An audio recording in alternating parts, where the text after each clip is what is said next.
try to avoid that fate again this season. Brandon Banks, with a terrific end of the year last year, a great start this year, is back to receive the kickoff. And it's a low helicopter kick. Gets by Banks and into the end zone. And Banks thinks about it, but gives up one. And so the Bombers open the scoring 2 seconds in.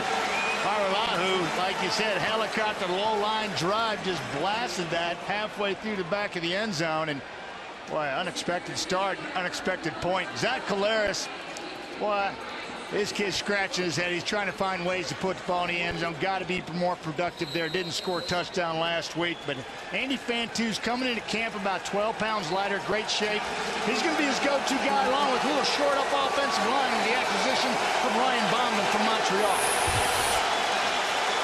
On first down, and the give goes to Ray Hawley. Hawley tries the left side, gets out across the 40. Where do you go to school, Matt? La Tech, Gord, you know that. Louisiana Tech, my alma mater. I like this kid Quicks, and he's got a lot of them. It's just pretty simple. This little counter play, trying to get some hogs out front. Can't find a crease, but picks up 6. Game was 6 at 2nd and 4.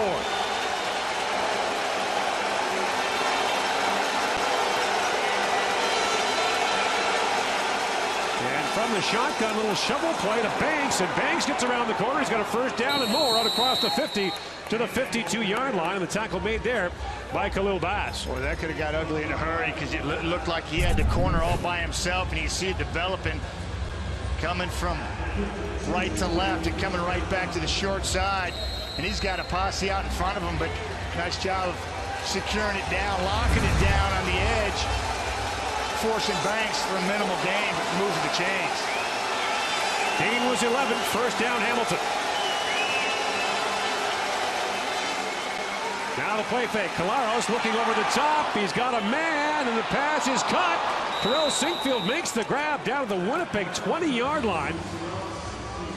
So Sinkfield caught 5 passes last week for 76 yards as a 38-yard gain and another Hamilton first down. Yeah, it's 4 wide, 4 to the field, and it's a long field. You got 4 players all the way out here. It's a beautiful thing. 1, 2, 3, 4.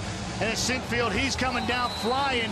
You got to climb to the boundary. It holds the backside halfback and allows Sinkfield to find that soft spot.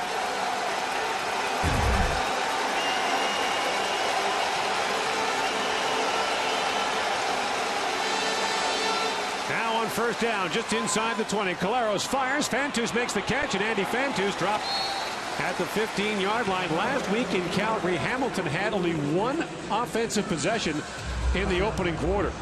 Yeah, you know, the Winnipeg Blue Bombers, they love having the kid in the back end. Maurice Leggett back in the lineup. Chris Randall, he moves the strong side linebacker this year, and he's going to be on the hot seat there. People going after him. Bryant Turner, 2-time All-Star for the Winnipeg Blue Bombers. He pushes the pocket as well as anybody in the league.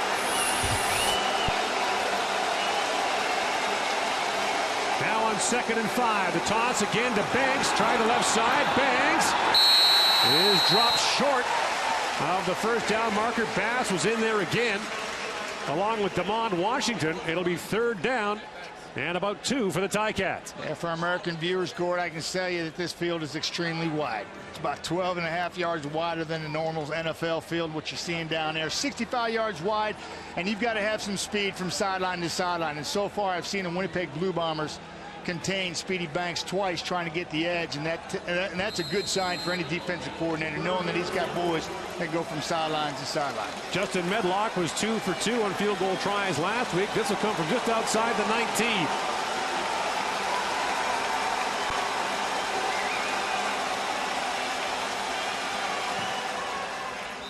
And Medlock puts it through, and the Hamilton Ticats score in their opening possession, picking up 3.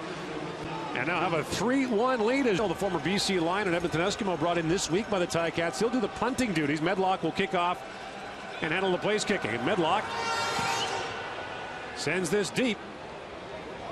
Justin Veltung fields that inside his 5-yard line. And Veltung, with a great debut last week, gets free for a moment. And Veltung up to the 35-yard line. A 33-yard return finally brought down by Bo Landry, and that's where the Winnipeg Blue Bombers will go to work on their first offensive possession. Hey, I would have shown all 5 of these guys if they let me, but I got the no serve. So I showing you 3 of them. 3 of the Hogs up front for the Winnipeg Blue Bombers. The other 2 guys are Chris Greaves and Jace Daniels. 6-year man Chris Greaves from Western, and a 2-year man from Northern Michigan, Jace Daniels. These guys did a heck of a job protecting the young quarterback last week against a tough defense. On first down, Drew Willie up to throw, and the pass is complete to Darvin Adams, and Adams has 8. Last week the Bombers allowed just 1 sack against Saskatchewan after surrendering a franchise record and league leading 71 last year. I showed you. I'm going to show you Ted Laurent. This guy can push the pocket better than anybody in the league, in my opinion. Collapse it in a heartbeat. Eric Harris doesn't get enough credit. Strong side linebacker covering the best receivers oftentimes. And Johnny Sears settling down. He's so new he doesn't even have a Hamilton Tiger jersey in his photo. And now on second down, and the give goes to Paris Cotton. Cotton up to the 45-yard line, close to a Winnipeg first down. Paris Cotton, a terrific week last week in the game against Saskatchewan, rushed for 108 yards, caught 59 yards more with the passes, and scored a touchdown. Running with a purpose behind an offensive line that's got to change attitude. I showed you 3 of the Hogs, talked about the other 2. It starts right there as far as I'm concerned with any football team, and boy, they've got a nastiness about them right now. And it starts with their center, Dominic Picard, 10-year man, and he set the tone early for this football team. Flags are down, and Willie's under pressure. Simone Lawrence wraps him up and throws him down. No chance there for Willie. And we'll see what the flags are about. Al Bradbury is tonight's referee. Offside. Hamilton, number 97. 5-yard penalty. So Ted Laurent is called for being offside. And the penalty negates the sack and makes it 1st and 5, Winnipeg. You can't miss Big Ted. Right. He's playing a 1 technique right over Picard over his left shoulder, number 97. He just lined up in the neutral zone because he didn't move before the ball was snapped. He looks a little close there too. And the first down carry goes to Cotton. And Cotton got straightened up there by middle linebacker Taylor Reed. Gets a gain of 4 yards. And that'll bring up 2nd and short for the Bombers, who were the worst running team in the CFL last year. They averaged fewer yards per carry than any other Canadian Football League team. Yeah, Gordon, what I'm talking about, the neutral zone, is this area right here, right across the board here. Got a yard line of scrimmage for you folks watching down south. Hey, you got to give me a yard up here, and Ted Laurent was caught earlier putting Winnipeg in an advantageous situation on these downs here. 2nd and just over a yard. And here's Cotton on the carry again. He's got a first down, slices into Hamilton territory and down to the 52-yard line for a gain of 4.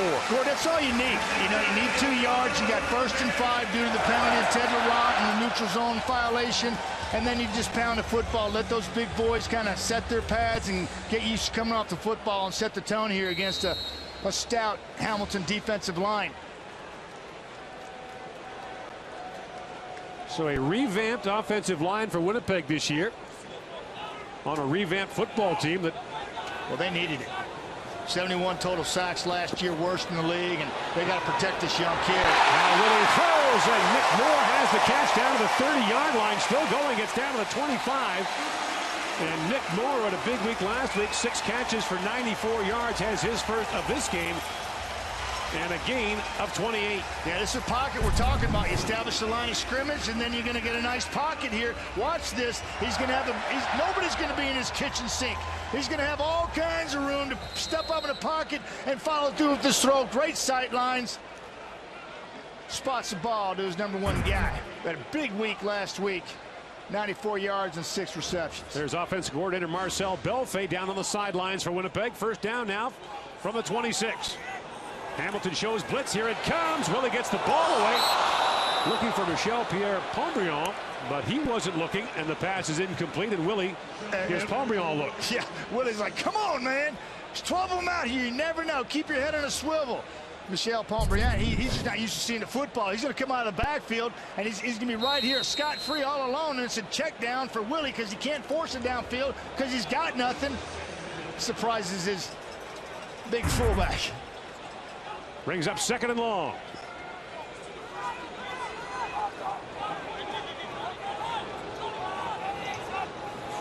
Early movement, flags are down. Could be a free play here for Winnipeg as Willie gets away. And Drew Willie throws it back, and Julian Fiolo-Gadino has the catch. Good for a first down to the 13-yard line, pending the outcome of the penalty. A gain of 13 yards. Yeah, Willie showing some mobility. I talked about poise in the pocket and under pressure, and he showed it there. He escapes out to his right. He's got a bunch of green to eat if he wants it. Hamilton, number 44. Penalty will be declined. This play results in a first down. Taylor Reed called offside, and the gain will stand. Yeah, he's right here. He just come down here. He's going to be late, right? He's going to settle down in a soft spot as Drew Willie breaks the pocket and contain going to his right. He's going to throw across his body, which is oftentimes not recommended, but he finds Gadino wide open in the middle of the field, moving chains. Now they get on to Paris Cotton. He's got room to run. Paris Cotton, touchdown.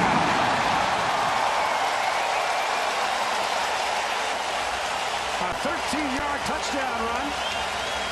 Hamilton gets 3 on its opening possession. The Ticats get 6 with more to come.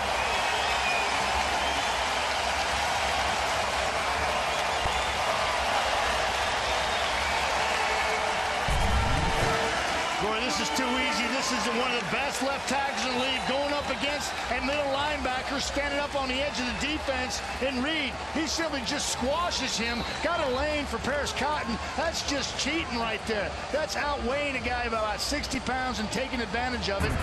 That offensive line controlling the line of scrimmage, picking up where they left off last week. So now the point after try from the 32. By the way, in week 1, kickers were 11 of 13 on convert attempts from this distance. And Hiralahu puts it wide right. You jinxed him, Gord. No such thing as jinxes, Matt. And there's a flag down, however. So Liram Hiralahu misses on the lead block that springs the back in the end zone. Walk in with a little help on a non-call. Hiralahu got a single in his opening kickoff, and now Brandon Banks from the 10-yard line. And the electrifying Banks gets a block as he gets around the corner and is pushed out of bounds on a 25-yard return as Chris Randall forced him out. They call him Speedy B for a reason. He was just gliding there, basically jogging, running faster than anybody on the football field, getting up into his blocking. It's just phenomenal to watch. Most explosive, one of the most explosive players in the Canadian Football League, has been for a good, well, most of last year and certainly last week. Exploded for another punt return touchdown. Here comes the blitz on first down. Collaros is under pressure and gets away. Zach Collaros throws it up to the flat. Sinkfield's got it, and Sinkfield's got a first down up to the 48-yard line. Forced out there by DeMond Washington, a 14-yard pickup. And you talk about speed. Hamilton's loaded with speed. They continue to find players coming across right to left. You're going to see Sinkfield coming to Zach Collaros' line of vision as he breaks the pocket there. Got all kinds of green to eat right there, and he doesn't lose his feet. He may be turning that corner, and you would have seen speed for real right there, because that guy could flat out scoop.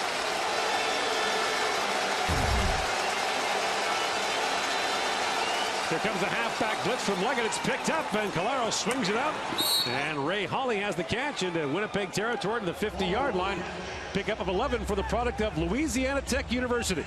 Thank you, Gord. Appreciate that. The kid does that a lot down there in the Tech offensive system. They like to chunk it around, and he's certainly used to picking up blitzes and hitting his hot adjustment. That's exactly what Zach Collaros did. No problem with the pressure.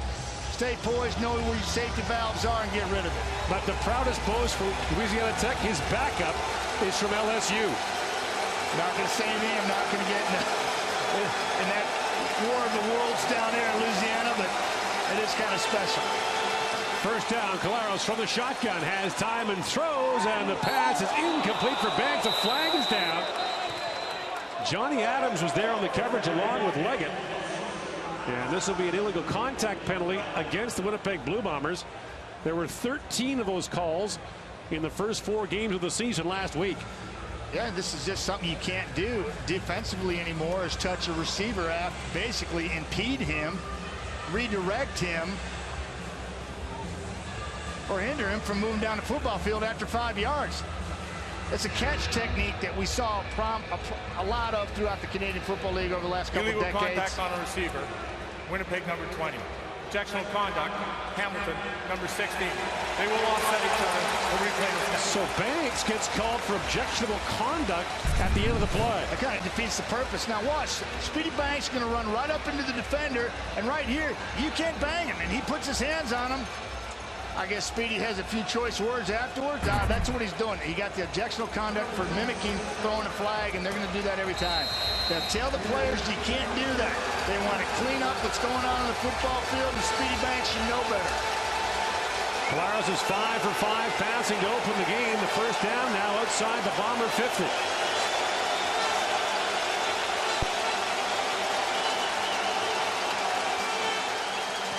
Collaros lots of time, throws it way out wide. The catch made by Taquan Underwood, and Underwood down to the 37-yard line.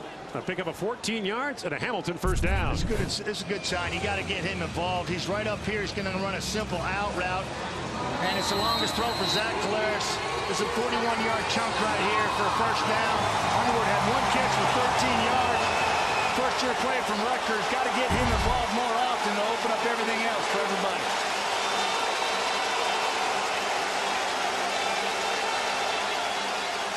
Now Collaros rolling and throws, and the catch is made by Bakari Grant. He lost the football, and it looks like the Bombers got it back as Ray Hawley couldn't corral it. And the fumble by Bakari Grant ends up in Winnipeg's hands. It'll be Bomber football at the Winnipeg 33-yard line. So the drive snuffed out. First Canadian to start a quarterback in a CFL game since Julio Caravata in October of 1996 for BC. Sweet. Can't wait to watch that kid do his thing. Drew Willie fires it up. Nick Moore's got the catch, and Moore steps out of bounds. And another late flag comes down. Moore's on the 44-yard line. Gain of 12 yards and more to come in all likelihood on the late flag. Yeah, Julian Fidel Gadino, he gets called for blocking in the back. He's trying to do the right thing, but free up Nick Moore for more yards. Pretty blatant right in front of the official. Illegal block, Winnipeg, number 83. 10-yard penalty from the previous line of scrimmage. Still first down. So repeat first down, and back they go as the gain to Moore is negated. Yeah, good play. I like it. You know, play action, which is gonna work for you because you establish the line of scrimmage. You outflank Craig Butler with Nick Moore, and you go backwards because a little overzealous.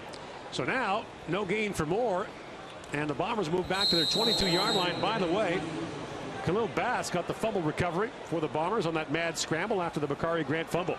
Yeah, Bruce Johnson caused it. Khalil Bass comes up with it. Here comes the blitz. Willie stands in and throws, and the pass is way wide of Nick Moore. This is what Hamilton does a really good job of. They mix it up and they bring pressure from a lot of different angles, and there you see him get to Willie. They don't actually touch him, but they force the issue enough where it disrupts his throw and he throws an errant ball. Something we didn't see a lot of last week in the first outing, but there Hamilton makes a difference with a little pressure on 1st and 20.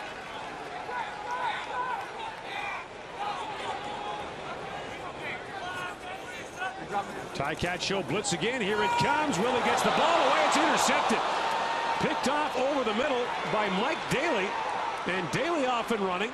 Gets down to the 27-yard line. So after a Hamilton turnover, the Bombers give it right back, but there is a flag down at the 20-yard line.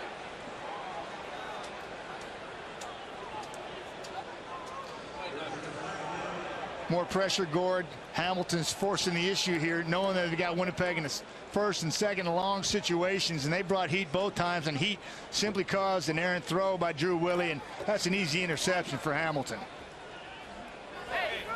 After the interception, illegal interference by Winnipeg, number 68. That'll be applied from where the ball was held. First down. So there's a Hamilton from the Blue Bomber 20-yard line.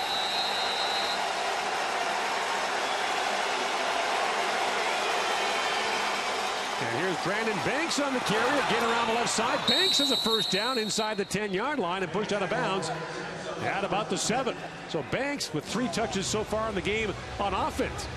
Yeah, I like it. I like the philosophy. He uses speed on the edge. You know, he's not a between the tackles guy. He gets squashed in there.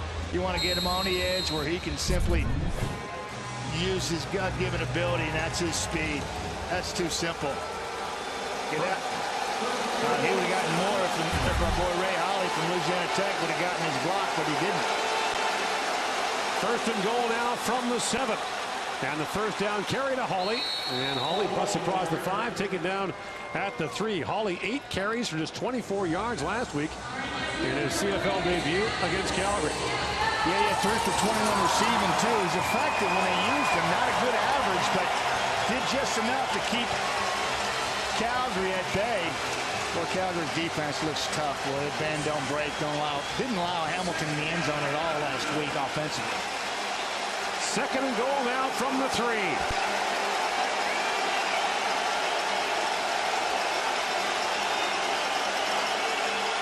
Play fake to Hawley. Here comes the rush. Caleros throws to the end zone. Fantus, touchdown.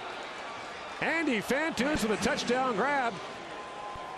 And the Hamilton Ticats take advantage of the interception and find the end zone as Andy Fantus has his first touchdown catch of the year. A little ISO fake, and comes free off the edge. He's right in Zach Caleros' lap. And he's going to come straight at the football field. Zach Caleros is going to point fake. Now have a look here, Matt. Does Fantus catch the ball before it hits the ground? All scoring plays are automatically reviewed. This may not count. Andy looks like, yeah, it looks like it bounces. And Andy Fantus didn't sell it well. Yeah. It bounces right there. Yeah, so this is not going to count. It'll bring up third and goal now from the 3. The previous play is under review by the command center. Again, all turnovers and scoring plays are automatically reviewed. And the decision from the command center will be relayed to referee Al Bradbury.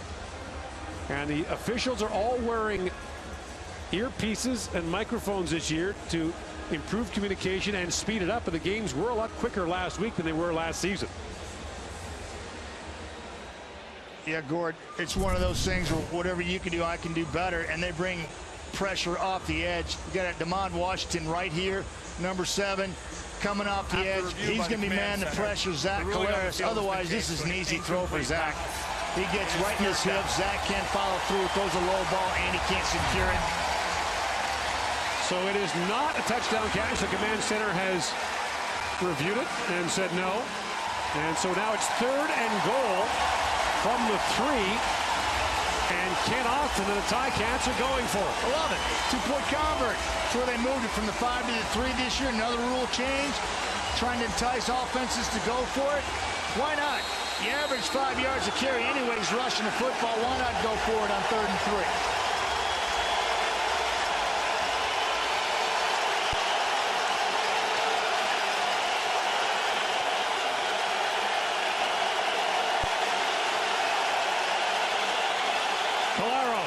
Has time and throws, and it is caught for a touchdown. This time Terrence Tolliver has it, no doubt about this. The Ticats do have 6. And they have retaken the lead. And for a team that's only executing very poorly in the red zone all last season, and certainly last week not getting the ball in the end zone, Zach Caleros, he's got to be pleased with this. Almost stumbles. He can't believe he's got an open receiver in the end zone. They're actually going to capitalize in a 3rd and goal in the 3. Terrence Tolliver, his first career CFL touchdown catch. First-year man out of LSU, native of Hempstead, Texas. And now Medlock for the point after. And it is good.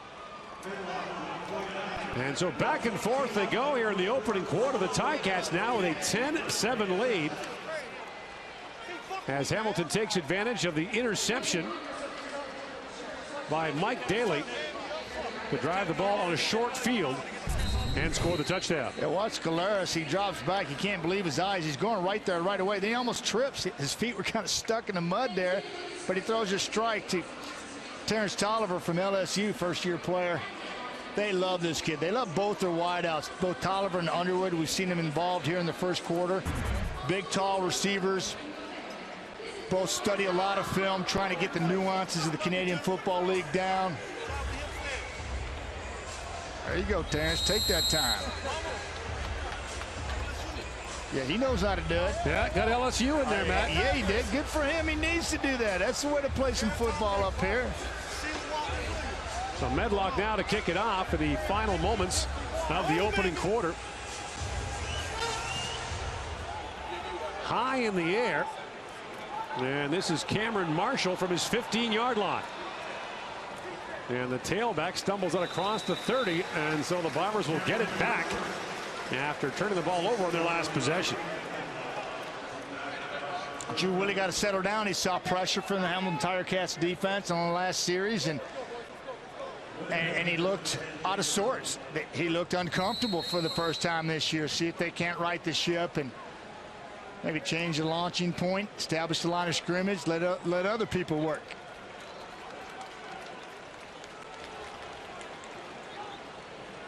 First down just outside the 30-yard line. And the give goes to Paris Cotton. Flags are down as Cotton gets maybe a yard. Winnipeg last week did not go 2 and out once in the game against Saskatchewan. Only the 6th time that's happened in the last 6 years in the Canadian Football League. That's impressive. Holding, Winnipeg, number 66. The penalties decline. Second down. And the big man Stanley Bryant, the free agent acquisition in the offseason, called for holding. The penalty declined as the gain was almost nothing. Yeah, it's impressive. No 2 and outs. That's just controlling the line of scrimmage and having your way with a really solid defense last week. So now 2nd and long for the Bombers. Inside a minute to go in the opening quarter. And here comes the blitz again. And Willie, no chance there as Taylor Reed busted in. Who did he ever? And Drew Willie is still down on the turf, and they're calling for the trainer here. Yeah, he took one right in the mouth, Gord. And Willie has barely moved since the hit from Taylor Reed. And immediate concern on the part of the Blue Bombers. And Michael O'Shea feels that this was a headshot, and well,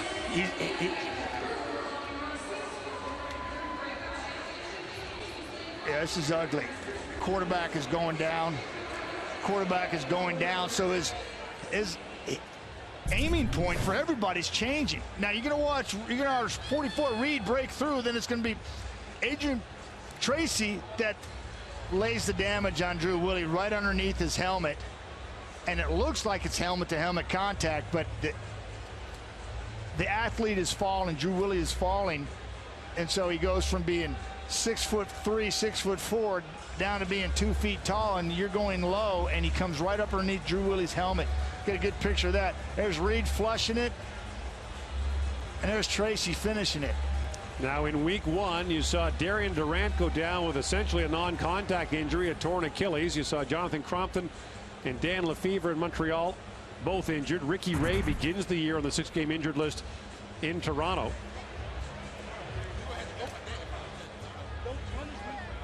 And Michael O'Shea, the head coach of the Bombers, came out to have a look right away, and the Bombers gathered around with their helmets off, and this is a very serious looking situation. The Ticats as well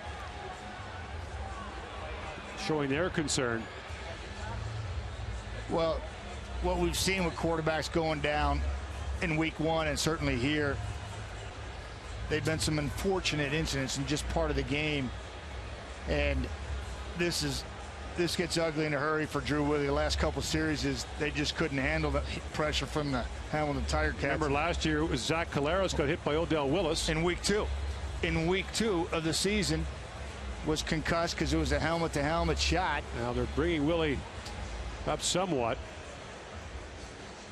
Well, this is scary because he almost got his head taken off. As you said, it is helmet-to-helmet contact, but certainly no intent on the part of Adrian Tracy. That's my point. That was the ruling on the injury to Mike Riley, the other quarterback who got hurt last week. Right. The only point of contention I have with that shot from Cleo Lang on Mike Riley, yes, he did get pushed into him, but it was a continuation of what he did after he had Mike Riley's leg and rolling on it that I had a bit of a problem with. So 3 starting quarterbacks injured in week 1, 4 in total. Dan Lefevre likely out for the season for Montreal. Darian Durant, of course, with a ruptured Achilles. And now Willie is on his feet, but of course all the concussion protocols will now be taken. Gordon, I've got about 6 scars underneath my chin from very similar hits just like that, and he can shake that off. I know he's a tough kid. He played last year with quite a few injuries that people weren't aware of. And they'll take Willie right to the Winnipeg locker room. Yeah, get him looked after. He is the franchise player. Got a new 3-year deal this offseason, extended him through 2017, and got to look after that kid. So now a punting situation on 3rd and long. Liram Haralahu is there, and Brandon Banks stands at his own 45-yard line, the ever dangerous. Low driving kick. Banks from the 42. And Banks has room to run. Gets by Fiola Godino, and Banks has one man to beat, and he is gone. There's a flag down. Brandon Banks, touchdown. And a flag down at the line of scrimmage, but has Banks done it again? And of course, downfield on the kick. Winnipeg, number 41. Penalty, touchdown. So it's a touchdown for Brandon Banks, a 67-yard return, his 2nd punt return touchdown in as many weeks. And the Ticats extend their lead as the CFL's most electrifying returner does it again. Yeah, Brandon Banks, he sets it up, hesitates, gets the edge, and now he's got too much space. Godino can't corral him, and then he starts jogging right about here, and it's over. And the only concern at that point is who the flag is on. And this time, it's not on the Hamilton Ticats. Every time Banks looks back and sees a flag, of course, he gets the flash back to the Grey Cup. Well, with the rule of not being able to release 5 yards at the snap of the football and waiting till the punt is kicked, that's huge for returners like Brandon Banks. And the point after is good. And so the Hamilton Ticats extend their lead. Up and started bringing the heat, and the solid offensive line for the Winnipeg Blue Bombers suddenly got holes in the last 2 series. Medlock with the kick. Justin Veltong from his 5-yard line, and Veltong out across the 30, and Veltong up to the 37-yard line. Brought down there by Ed Gainey. Veltong is first-year player from Idaho. This kid had a 63-yarder call back last week, and every time he touches the football, he seems like he's turning up big chunks of green out there and making things happen. So now Brian Brom, the 29-year-old from Louisville, Kentucky. He attempted 70 passes last year, completed 39 of them. This is your opportunity you wait for. You work like a starter. You never know when it's going to come. Now you got to seize that opportunity. And Hamilton again shows blitz. Flags are down. The pass is complete to Chris Bastian. And this would be Bastian's first Canadian Football League catch. Spent last year on the practice roster with the Saskatchewan Roughriders. But there is a flag down.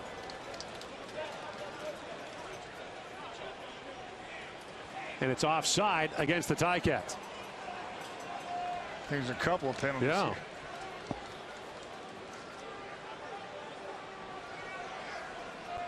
Again, pressure.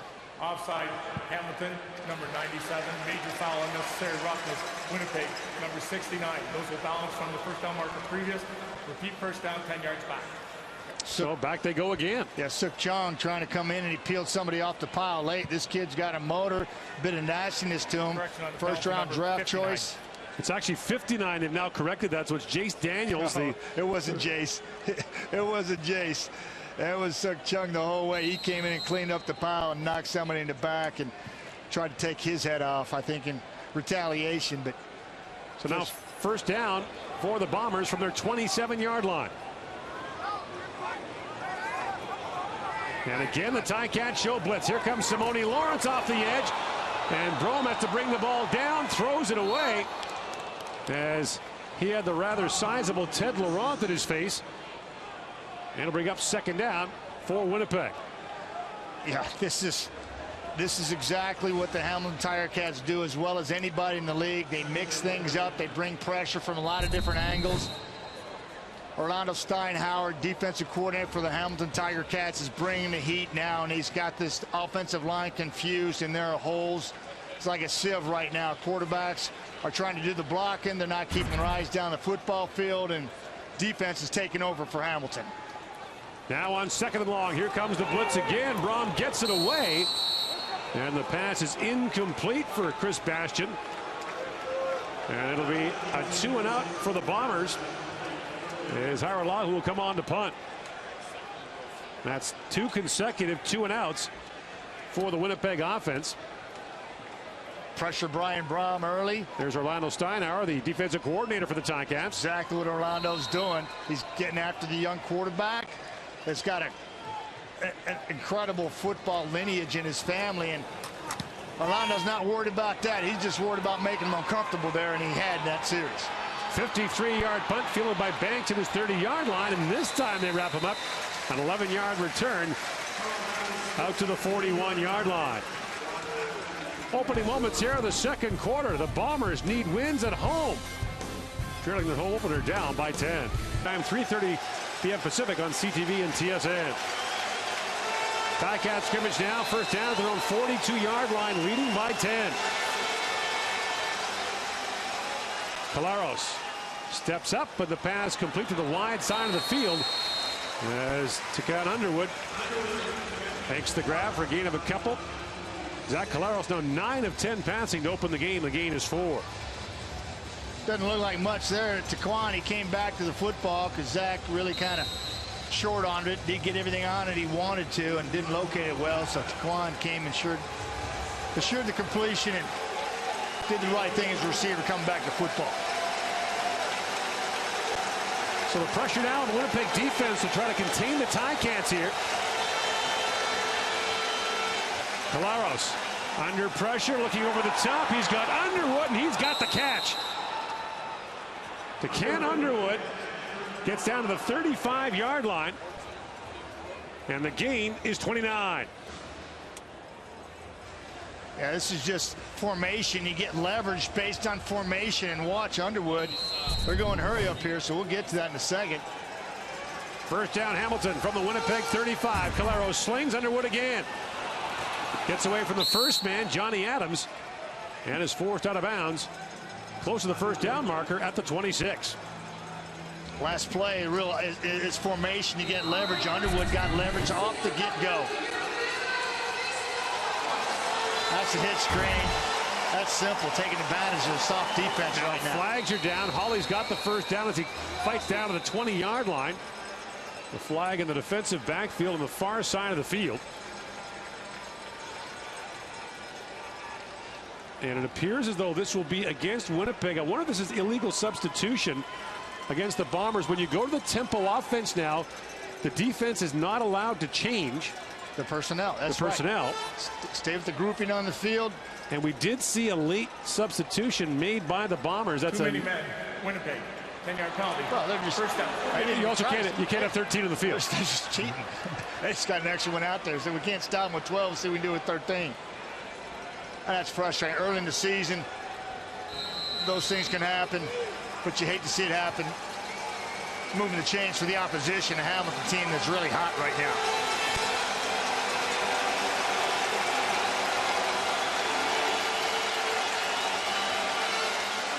On first down, Caleros throws, and Terrell Sinkfield can't hang on. It'll bring up second down. Catch it first and run later. And you can see he takes his eyes off the football field. Right call for the right defensive pressure. Simple. They had an alley for him, and he couldn't secure it. He just wanted to get there because he knew they had the right play call. Just didn't execute it. Third time in the red zone for the Ticats tonight.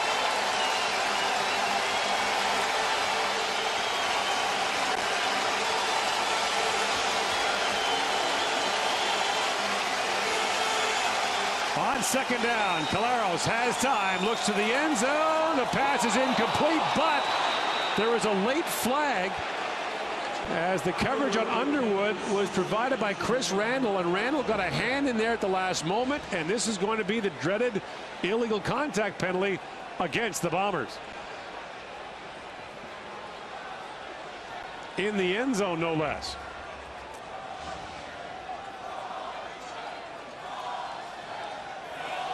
Pass interference, Winnipeg, number 8. Foul was happened in the goal, falls on the 1-yard line. So not contact, it's full-on pass interference as Randall stuck a hand in there. Identical play they ran and completed for a big gain. You're going to get leverage right here, and they have the corner route. And Chris Randall has nothing but a choice but to tag him because he got leverage. He's playing outside in, he's running out route. He's got to tackle him. Jeff Matthews in a quarterback on 1st and goal, and Matthews fights his way in for the touchdown. And so the Ticats drive the ball down the field and extend their lead. It's now 23-7 with the point after to come. So the Ticats moving the ball crisply against this Winnipeg defense, which did surrender a lot of yards last week to Saskatchewan. I think it's ugly there, as it often does in short yardage situations. Receivers are playing patty cake on the outside with the DBs, and the Hogs are getting ugly with the D linemen up front. And that's a 7-play, 68-yard scoring drive. Now Matt Coates will hold for the point after try by Justin Medlock. They absolutely love Jeff Matthews. Scored that touchdown there, first-year play for Cornell. Ken Alston coached him for 3 years at Cornell when he's a freshman, sophomore, and junior. And so Medlock puts it through. The Ticats have scored on 3 of their 4 possessions tonight. Fumble from last year due to injury. Yeah, basically they got 7 legitimate starters out of their lineup and on the IL, and roughly 30% of the projected starters are not on the football field in week 2 of the football season. Beltung takes the kickoff from the 5-yard line and gets out to the 29. The word for the Blue Bombers is that Drew Willie will be reassessed at halftime, and a decision will be made then, but highly unlikely he would return tonight based on what we saw on the hit and the subsequent way he went off the field. Let's hope he does, but it doesn't look good because that looked nasty. This football team, the city, this franchise, league, they need him. And the story continues of starting quarterbacks in the first 5 games of the Canadian Football League season. 5 quarterbacks, including 4 starters, have been hurt. Nick Moore takes that quick pass and moves up across the 30 to the 31 for a gain of 4. So this was week 1. Crompton and Lefevre. Lefevre will miss 4 months after injuring his non-throwing shoulder. Mike Riley with the knee, and of course Darian Durant with the Achilles. And then tonight, Drew Willie on the hit. And of course Ricky Ray, coming off shoulder surgery, began the year on the 6-game injured list for Toronto. Now Brom from the shotgun throws, and that pass is picked up, tipped up and intercepted by Emmanuel Davis, and Davis will score. Touchdown Hamilton. And the Ticats are piling it up. A 30-yard interception return for a touchdown by Emmanuel Davis.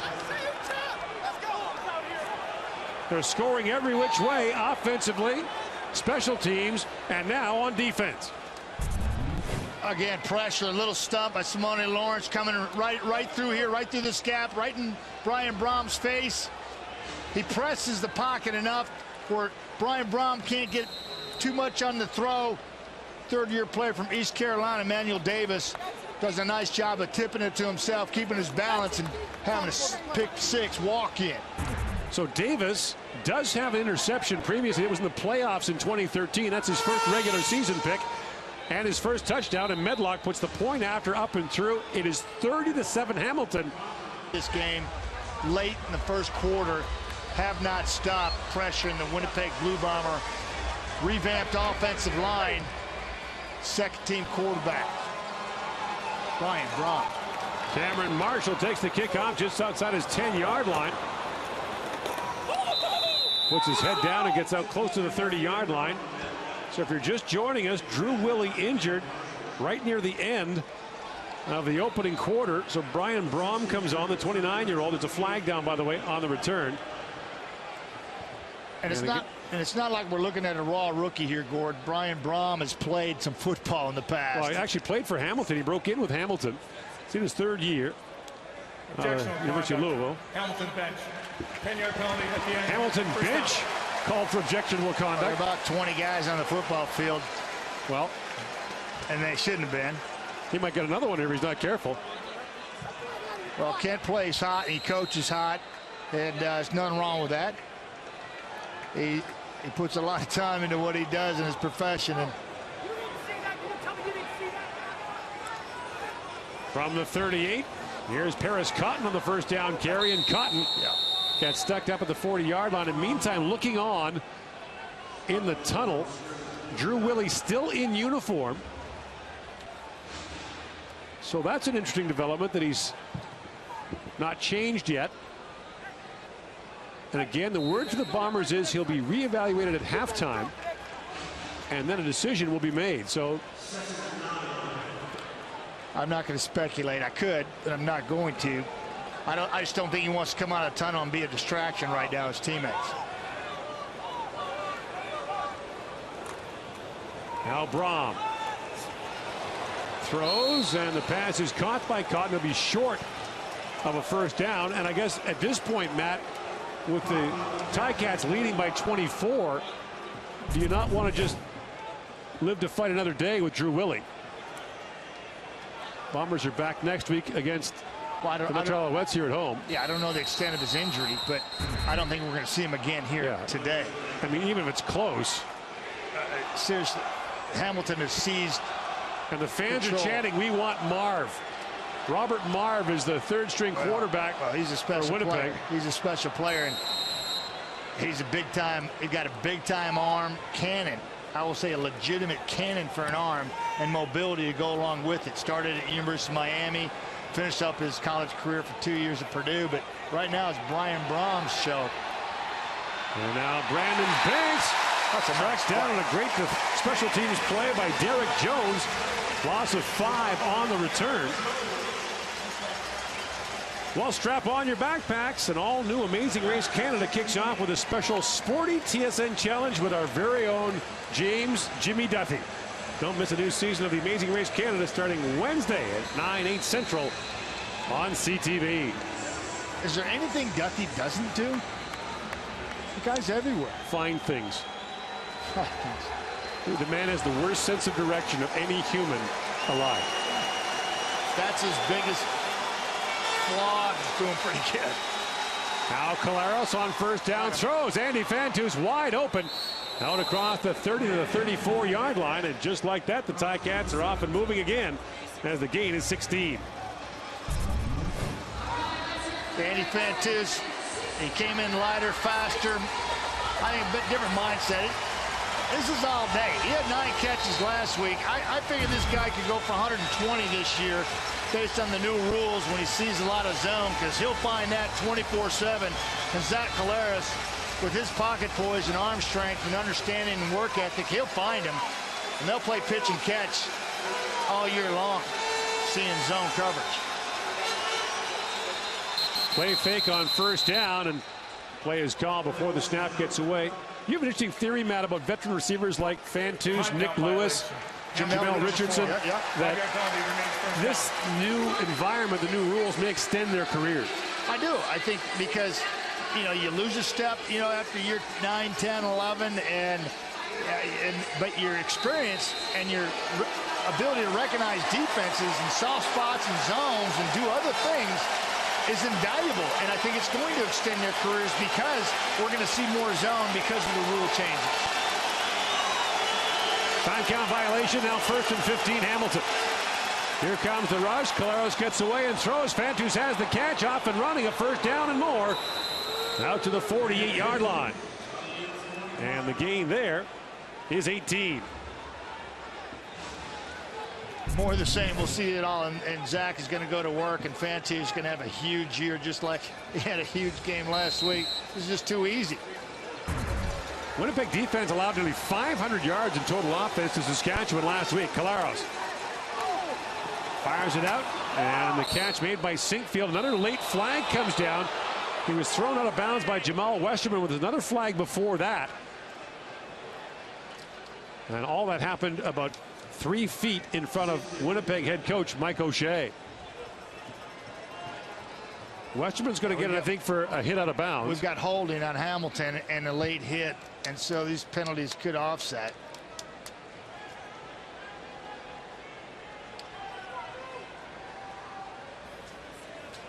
Illegal block, Hamilton.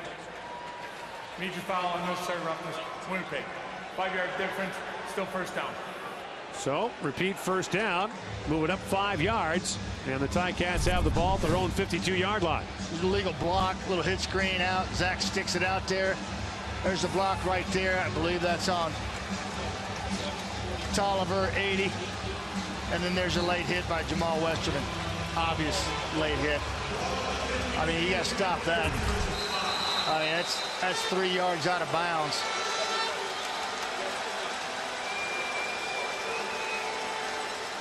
There's no room for that in a game that's already violent enough. Got the spot right, reset the 20 clock. 6:13 to go in the opening half. And it's been almost all Hamilton Ticats. The Bombers did score on their opening possession of the football game. Now Collaros, lots of time, screens it off for Banks. He was tied up there. As there on the coverage was Bruce Johnson. He almost caught that pass. And it brings up second down. That was read well by Winnipeg's defense, led by Richie Hall, coming over from Saskatchewan, longtime coach. Number 2 receiver. I think it's going to be this man right here. He's going to try to bounce out. Now that's read perfectly. Perfectly. And there is Richie Hall, the new defensive coordinator of the Bombers. Former head coach in Edmonton. Flags are down. Collaros looks, and Fantus can't gather this one up. And it's third down, pending the outcome of the flag. Hamilton has a bye Offside. next week. Winnipeg, number 9. 5-yard penalty, remains second down. Well, now 2nd and 5. Hamilton has a bye next week. The Ticats open the season with 4 consecutive road games because of the Pan Am games in their stadium. Bombers are back here next week against Montreal. A game we'll have for you on TSN. Matt and I will be here for that. You staying over, Matt? I will not be. You are the mayor of Winnipeg. I'm in the studio. Oh, look out, tomorrow early night, movement. Saturday and Sunday. I mean, it's like walking down the street with Mick Jagger with you here in Winnipeg and BC and Edmonton Offside. and Hamilton. Number 9. And I'm sure 5-yard penalty, Birmingham. becomes first down. Logged my time in those cities, Gord. You did. Yes, I did. Yes. Another flag against the Bombers sets up the Ticats with a first down in Winnipeg territory at the 47. That's the 10th penalty against the Bombers tonight. Yeah, they're a little chippy. I think they're caught off guard, a little shell-shocked right now, and Hamilton is taking it to them. Play fake to Holly. Collaros has all day and throws that to Tolliver, but the pass is incomplete. Bang, bang play. And Damon Washington there on the coverage. Didn't secure it, didn't have a football move. And you talk about Winnipeg, Matt, and this gorgeous new stadium. The Bombers 4-14 at home in their first 2 years here. This is not what they wanted. This is not what they envisioned. Week 2, playing so well on the road last week. Well, you finally win in Regina. Absolutely. Get that monkey off your back. And they just want to perform well for the fan base here, which deserves it. And everybody understands it. Just unable to get it done because Hamilton's defense is just going off on it. Here comes the rush. Collaros looks, and the pass is caught. Bakari Grant's got a first down. And Grant, who fumbled earlier in the game, hangs on this time and gets down to the 35 for a first down. We're seeing this, Gord, we've seen this formation quite often at the top. I'll show you what I'm talking about right here. This is a bunch formation, and they gain leverage, and they just and he just sits up and finds a soft spot, and the ball's put on the money with timing. It's a walk-in touchdown. Here we go again. Yeah, and there's Bakari Grant on the catch and the score. And A late flag again comes down as Zach Collaros finds Bakari Grant for a 35-yard touchdown. Collaros over 200 yards passing already in the game. And this is turning into a route now. Yeah, Gordon, this is a route, and this is like Skelly right now. This is like Pascal during practice. They're just going to work on a defense that is shell-shocked and been on the football field for the entire quarter. 4 receivers to the top. You just get a. This is absolutely taking advantage of mismatch, and this is a break in coverage. Look, Bakari Grant's running all free by himself. They got him outnumbered 4-3 to the boundary, and nobody covers Grant. That's a walk-in. Zach sees it, sticks it on him, and he waltzes into the end zone, and it is an official blowout right now in Winnipeg.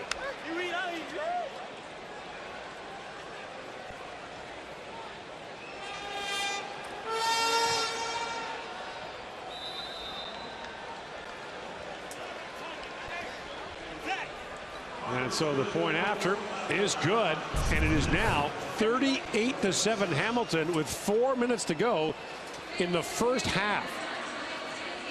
Just a busting coverage. They don't have enough men in the zone coverage. You got 4-3, and Hamilton says thank you. And this fan says no thank you. Oh, it is ugly. This is not what people anticipated. Bakari Grant had 3 catches for 28 yards last week. He's doing way better than that this week, and we're not even through the first half. Bakari Grant, by the way, would like you to know that he's always been a Golden State Warriors fan. He's not one of these Johnny come lately to the party. He grew up in Oakland, went to UC Davis. Just own it. You don't have to tell people about it. Just be proud about it. She came prepared. She's got the lineup. She's got the radio going. She was all set, and then that. Hey, Bakari Grant, 5th-year player from UC Davis. Hey, he is right now hitting his stride. He's doing everything right for the Hamilton Tiger Cats. He's worked on his toughness. He's got it in his playbook. He's studying video. He's understanding what it takes to be a pro week in, week out. Bakari Grant is reaping the rewards. Medlock kicks it up high in the air. Cameron Marshall from the 10-yard line. And Marshall, a running back. Daly's over there. Brought down there by Mike Daly. He's having a heck of a game. Got his first pick. So Braum comes back out for the Bombers. I tell you, this fan base, I know. Last year when they saw Robert Marve play in the preseason game, they saw just enough that they remembered and tweaked their interest in his explosion and his capabilities of making big plays with a strong arm. They've seen enough of Braum, and I'm telling you, this fan base wants to see Robert Marve. But, Matt, you know the backup quarterback is always the most popular guy in town. But he's the number 3 quarterback we're talking about. He's the backup for now as long as Drew Willie is out. And now Braum throws, and Philo Godino makes the catch. Davis there on the stop, a gain of 4 on the play. I like what they're doing. They're trying to get rid of the football with high percentage throws on the edge because Hamilton has been bringing pressure. And this is what you want to do. Try to get something going in high percentage throws. And that ball's low, and Julian's got to go down and secure it. They don't pick up much. Marcel Belfay, the offensive coordinator for Winnipeg. They're not now even early movement. Yeah, the right tackle, Jace Daniels, moved. They're not even covering people out there. Hamilton was in total disarray. Winnipeg, number 59. 5-yard penalty, remain second down. And they got a break from Jace Daniels on right tackle from Winnipeg because he jumped early, but they were not covering anybody. Hamilton was, and Winnipeg was not able to capitalize. The 3-minute warning can't come soon enough. Winnipeg starter is on the sidelines, and his team is getting thumped. Orleski is feeling under the weather, so Lapo is patrolling the sidelines for us. Well, first of all, get better soon, Sam. Yeah. But Lapo, happy to have you here. Old stomping grounds. Second down for the Bombers. Braum under pressure, throws. It's way out there. And the catch is made by Chris Bastian. And that should be good for a Winnipeg first down. No, it's not. They'll mark him short. Yeah, pressure. So the Bombers will have to punt. Pressure again, gored by Hamilton Tiger Cats. Second and long situation, able to dictate to the quarterback when he's going to throw. Play everything underneath you. Come up and make a secure tackle. Make him punt. well done by Orlando Steinhauer and his crew out there right now. They are just owning it. This is 4 consecutive 2-and-outs for the Winnipeg Blue Bombers. Brandon Banks takes that long kick at his 35-yard line, waits for his blocks to get set up. Look out. Banks has a seam and gets tripped up on the play by the kicker. Lirim Hajrullahu comes up and makes a shoestring tackle that might have stopped Banks from going all the way. It's never a good thing when your kicker's making tackles on punts. Never a good thing, and that's basically how it's gone for the Winnipeg Blue Bombers. Now, I got all kinds of respect for that kid right there. Big-time player, trying to do whatever he can. Good leverage by Wagner on the outside, forcing things in right there to Hajrullahu. It's never a good thing when your kickers make a tackle. Kind of a forearm tackle. 24-yard return for Banks, and Claros gives it off to Hawley on the draw, and he gets out to midfield, but might lose a yard in the play. That draw was snuffed out by Trunks. Zach Anderson, number 44. I call him Trunks. He's okay with that. I secured that nickname for him last year. Trunks coming off the football field right there. This guy squats about 780, 800 pounds. And seriously? Yeah, seriously. And he's got some seriously tree trunks for legs. And he snuffed out that draw, and down. Hawley had nowhere to run. Now 2nd and 11. And Claros gets held up for a moment and then dropped. And the sack from Khalil Bass, who recovered a fumble earlier for Winnipeg. And finally, the Ticats are turned away. That's their first 2-and-out of the ball game tonight. He's right here. That's Khalil there. And you're going to get Greg Peach is going to come off the edge.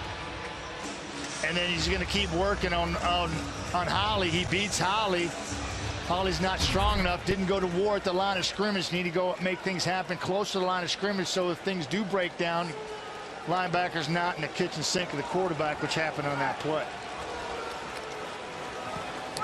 Now Hugh O'Neill brought into punt this week for the Ticats. Drops that down around the 30-yard line, and out of bounds it goes.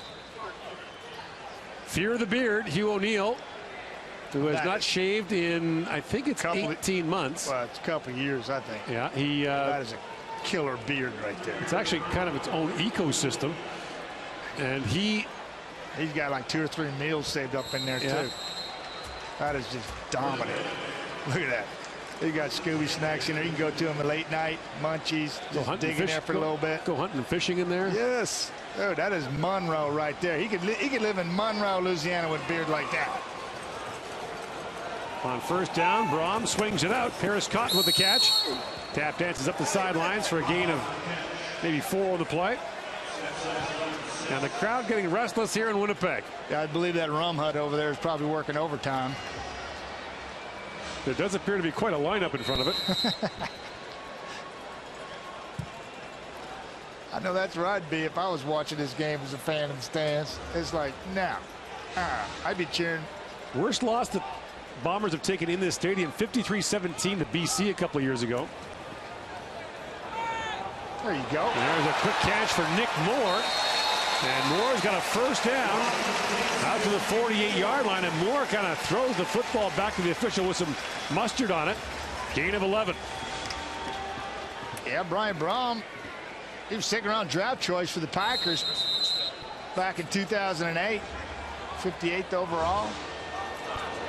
That's the first down for the Bombers since their opening possession. And now Moore, another catch. And another first down in the Hamilton territory. 1:01 to go, and he's down to the 49. I wouldn't get too excited. Hamilton's just, you know, they're bending, not breaking here. They're kind of easing off, I think, the pressure a little bit. Pressuring with 6 here. Now they show blitz. Here it comes. Flags are down.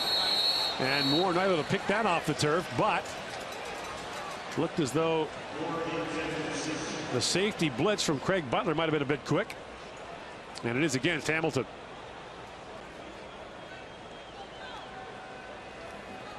Offside. Hamilton, number 93. 5-yard penalty.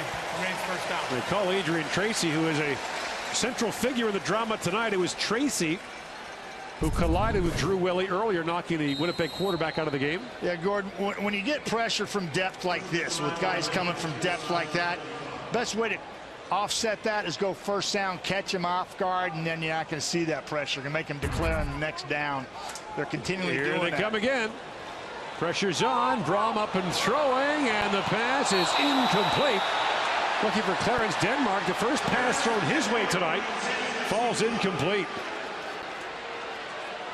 Again, you're going to get pressure from depth, and here they come, and they time it up pretty well here. Brom's still got a lane to throw. Nice job of pocket presence, finding a spot where he can follow through, but he can't get enough on it to Denmark. So now it's second down and 5 yards, third down rather. No, now second down and 5 yards to go, pardon me, from the 39-yard line. Here comes pressure again. Yeah, you can see and it. now from depth, Gord, you know, and I say that, and that's what Hamilton does. They've got capabilities with their athletes on the football field that 3 of them can play safety and linebacker all at the same time. So they just kind of rotate them. They come from all different angles and disrupt. Winnipeg is challenging the previous play for defensive pass interference. There will be a review. So Michael O'Shea is going to use a review here for pass interference. There were only 2 challenges by coaches last week in week 1, and both were unsuccessful. So is there pass interference down here? This is Emmanuel Davis on Clarence Denmark, and it certainly looks like he's leaning on him, and you can't be doing that before the ball's there. And if it's after 5 yards, that's a penalty. Hands in there. The right hand got in there a little bit. And of course, pass interference became subject to a coach's challenge last season. Let's see if we see it here. I don't know. I don't know if he touches him. He kind of gets his arm up underneath his right arm, but I don't know if he's actually touching him. I think that's pretty solid by Emmanuel Davis. Davis just saw the replay and is convinced he did well. Yeah. That's pretty tight coverage.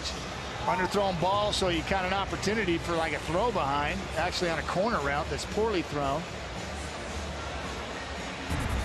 Denmark had a chance, though. He just couldn't regroup and redirect to the football enough. 47 seconds to go in the first half.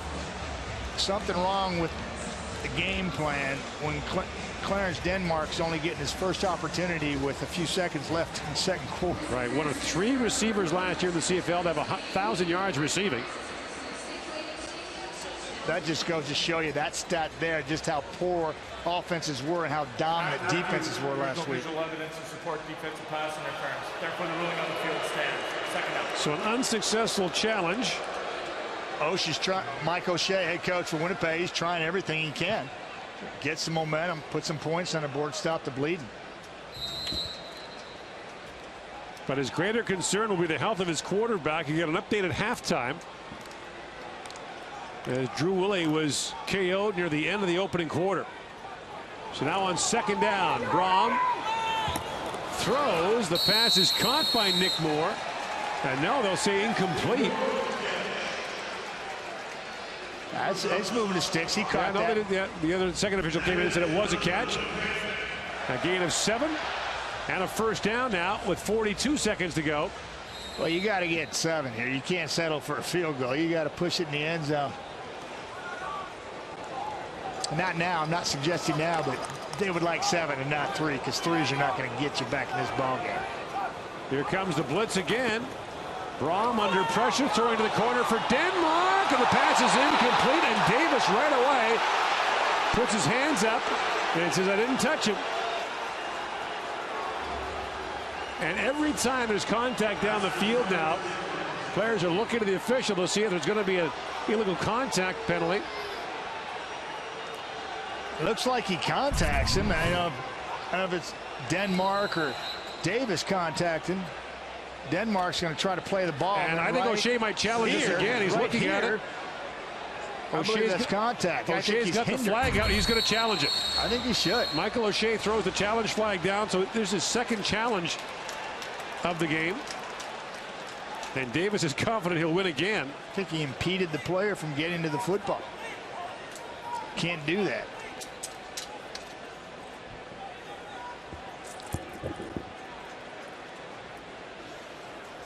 Winnipeg is challenging the previous play for defensive pass interference. It will be reviewed.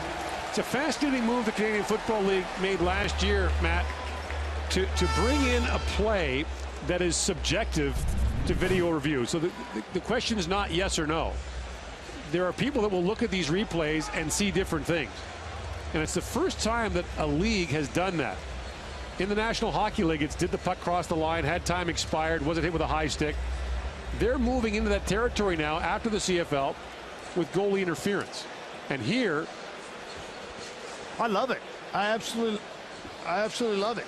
Last year, they absolutely took the bull by the horns, trying to get the biggest play that makes a difference, biggest penalty, and calls. And you think that's contact? I think that is contact down the football field. He never plays the football. Clarence Denmark's trying to get back underneath, and I think Emmanuel Davis makes contact with him. Not on purpose, but I do believe that he's impeded the receiver from catching the football after the 5-yard rule.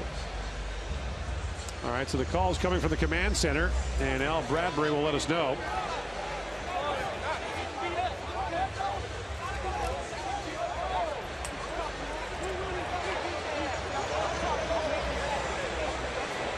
By the way, the 38 points in the first half by Hamilton, the most in a half by a road team in 23 years. In 1992, Winnipeg had 42 points in the opening half in Ottawa. Were you on that Winnipeg team, 92? Yep. 92, 93, 94. Yeah, create, initiate, impede, or redirect. Those are the 4 key words in not having contact after 5 yards. Cannot create or initiate contact on a receiver that impedes or redirects the receiver beyond 5 yards. He is impeding the receiver from way down the football field. Inadvertently or not, he's impeding him from doing that, and I believe this is going to be a good challenge by Mike O'Shea. Now, the defender is entitled to his ground.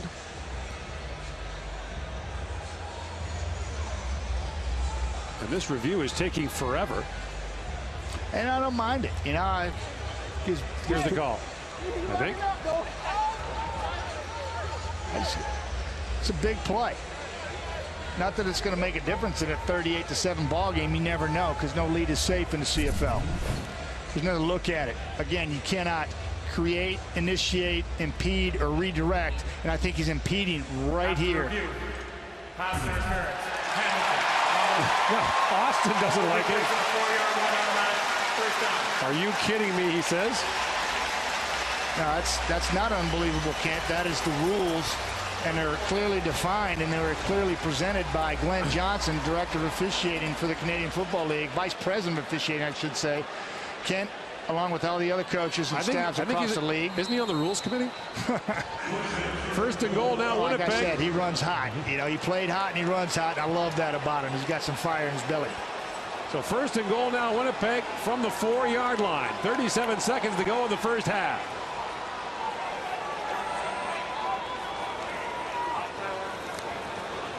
And there it is. To Marshall, and Cameron Marshall busts in. So the Bombers, who scored their opening possession, had a lot of bad things happen in between, but have a touchdown here late in the first half.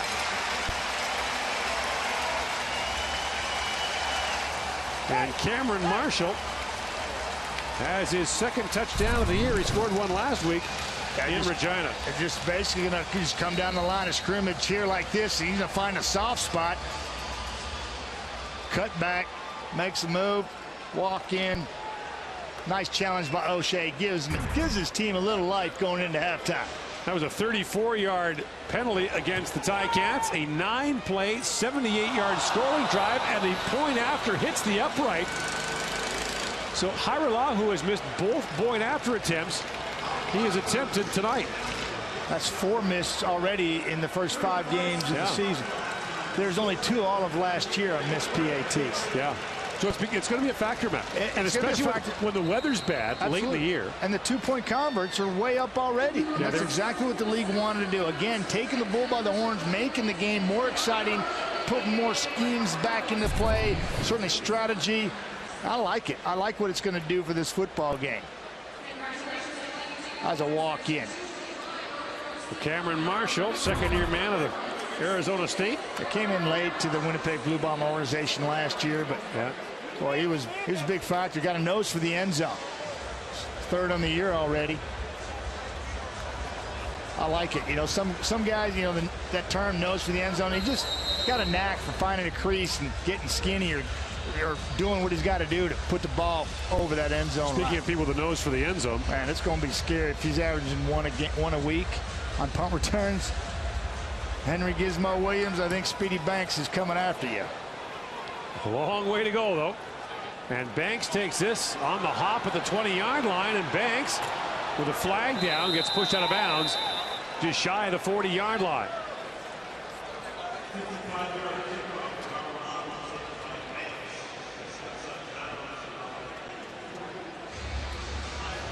During a return, holding, Hamilton, number 45, 10-yard penalty, first down. Well, do you take a shot, Gordon? Keep the pedal down, or you? If you're Hamilton, well, knowing Ken Austin, yes. I'm chunking it. You know I'm chunking it. Because you can't go wrong if you go long. You actually can, Matt. Yeah. I went wrong a lot throughout my career. First down for the 25-yard line. Vince Lombardi used to say there's 3 things that can happen when you throw the football, and 2 of them are bad. Can't argue with Vince. So Ticats being a little more conservative here with 25 seconds to go in the first half. That was a heartbreaking loss last week in Calgary for an injury-ravaged Hamilton team that gave the defending Grey Cup champions all they could handle in their home opener. Certainly. Snap over the top of Medlock's head cost them 2 points. Interception we showed you earlier cost them another 7. That's 9 points right there. I love Ken Austin's philosophy too, and I'll tell you after this play. Here's Hawley on the carry. And he's stacked up short. Yeah, Ken said after that loss, Gord, he says, you know, looking back on the video, we didn't deserve to win that football game. But it doesn't alter the fact that we had a chance to win the football game, and we could have, but we just didn't make enough plays. Too many penalties. Well, they've made lots of plays tonight. A 38-13 lead after the opening. Halftime too, and I'm with Jock. Brom's got to play. If he's your number 2 guy, he's got to play. Might not be a bad time to look at Robert Marv either.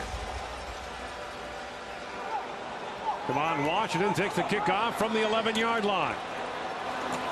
And Washington gets straightened up down the field.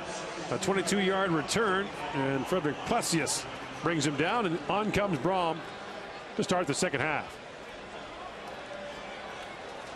Yeah, it's just one play at a time. You heard the boys talking at halftime, and it's execute. It's in the moment. And it starts with this kid right here, getting the ball out. Marcel Belfay's got to give him a chance to, offensive coordinator, calling a game as if it's 0-0. Brom throws over the middle, and the pass is incomplete for Darvin Adams. Brings up second down. That's exactly what you can't have. Everybody's got to be locked in, dialed in, doing all the little things so you can have success. And when the wheels fall off, they fall off in a hurry. Looking at Marcel Belfay right there, and former head coach in Hamilton. Yeah, I like the fact that he was on the sidelines last week, and now throughout the season with his young quarterback who's no longer in the game. So here comes pressure from depth. It's easy to see. Gordon, I'm going to tell you one more time. First down will take care of that. It'll make Winnipeg 66. It'll make Hamilton declare, and they won't be able to come from depth because they're coming from 10, 12 yards deep, bringing pressure. If you go first down and you snap the ball quickly, and if they're bringing pressure, they're going to have to show and dictate what they're doing so be able to check out of it and get into better play if need be. If not, you catch them from depth and you won't have to block them. Now the penalty makes it 2nd and 15 for Winnipeg. And here they come again. Pressure off the edge. Brom gets the ball away, but the pass is incomplete. The safety, Greg Butler, was the closest man to it. And now the Boo Birds are out again here in Winnipeg. And the "We Want Marv" chant is going up again. By the way, if you look and you notice a bit of a haze in the air here, that's not from fireworks. That's from the forest fires in northern Saskatchewan. That smoke has blown all the way through here. We want to send our best to the people in Saskatchewan affected by those fires who've had to evacuate their homes. But that smoke has traveled a long way. And in the skies here, flags are down. And so too is Sinkfield after a 54-yard punt. Nice looking punt. Nice looking punt. Haralahu. So the tie counts will go back to work, and I guess the question now, Matt, is if the score stays this one-sided, at some point do we see Jeff Matthews come on? Absolutely. Absolutely. Yeah, I'd expect if they score and they continue to put points on the board, Hamilton and Zach Collaros right now, and it goes to 45-13. I may give him another series after that, and then I'd put in Jeff Matthews and get him some PT. But more than 200 yards in penalties in this game so far. 25 penalties through just over a half. And now the pass caught by Banks, and Banks gets thrown down right away. Yeah, great piece. I said it last year, covering Hamilton games. Brandon Banks is junior high small. He's a small statured kid with big time speed, and you get your hands on him, he's not going anywhere. Interesting point by Jock Climby, comparing him to Gizmo Williams. Hard to see them. Yeah, but you will feel Gizmo. You won't feel Banks. Right. Gizmo weighed him about 40 pounds. Gizmo was put together, man. Here's Fantus with a catch, and Andy Fantus, another grab, another Hamilton first down. Henry Gizmo Williams leads the CFL in history with kickoff and punt returns for touchdowns. Yeah. And he's had more called back than actually stood. Yeah. Andy Fantus right here is number 2 receiver right here, I believe, and he's going to just find a soft spot. Again, it's too easy to come back with his big hands, long arms, wide reach, pitch and catch. I expect that guy to have a huge year. He'd like to have one after last year. He needs to. Now Collaros looking over the top. He's got Bakari Grant. He makes the catch, and Grant still running. Leggett hanging on for dear life, and Bakari Grant drags him down to the 23-yard line. And the pickup on the play is 51 yards.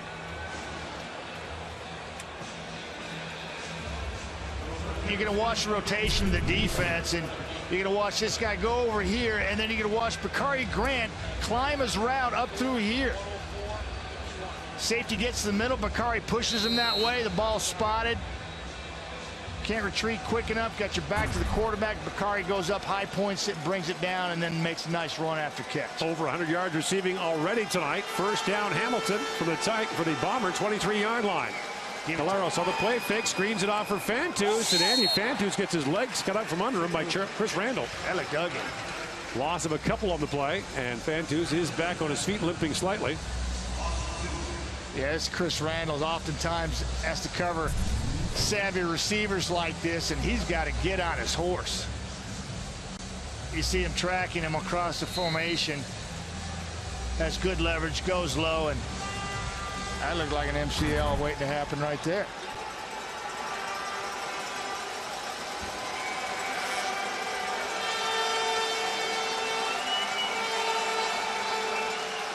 Got him again. Try to screen it off, but the pass is incomplete for Ray Hawley. Coverage provided by Greg Newman. And that'll bring up third down now for Hamilton. Yeah, I mean, screen in second and long situation.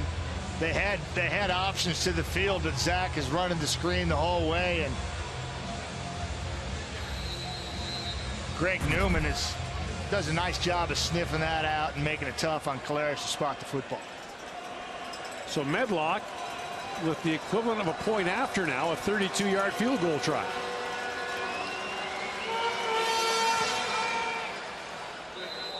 And he puts it through. And so Hamilton crosses the 40-point mark, 41-13. The Ticats lead on Thursday Night Football from Winnipeg. Sisters are heading for a quarterfinal showdown. They haven't met since they played in the final in 2009. Milos Raonic. How do you know all that? Love tennis, man. Brian Brom on the run, just throws that in the dirt. As the ball bounced in front of the target, Tim Cronk.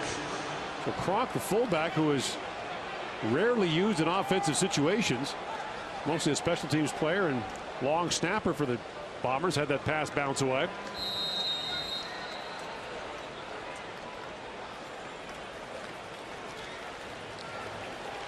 Brings up second down.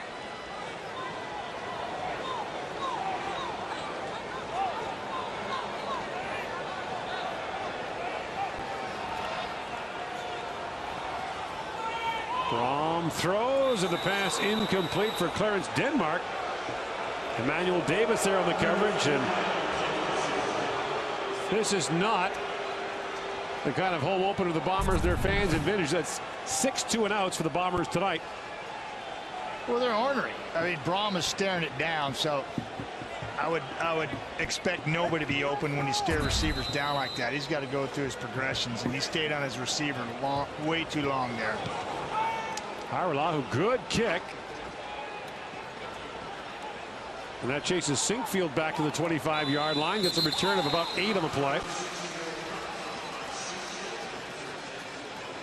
41-13, Hamilton with the lead. It's the start of week 2 of the CFL season. Thursday Night Football. Make yours today. That's the spot right there, Miller, right there. Yep. Yes, sir. Do they deliver? Plant yourself over there for the next 45 minutes. Do they have takeout? Uh-oh. Look out. Here's Brandon Banks trying the other side and hog-tying him and throwing him down on a frustrating night for the Winnipeg defense is Bruce Johnson, who's seen enough of number 16, who lost 5 yards on the play. Yeah. Bruce looked long, too, on that play and had no problem corralling the speedy Banks. Again, trying to get the edge with Banks, as we saw early in the first quarter. Kind of set the down stretch and the Winnipeg defense out. Redirects. Bruce says, nah, been there, done that. A tackling machine. Had 5 last week. Got no problem taking you down. Junior high small.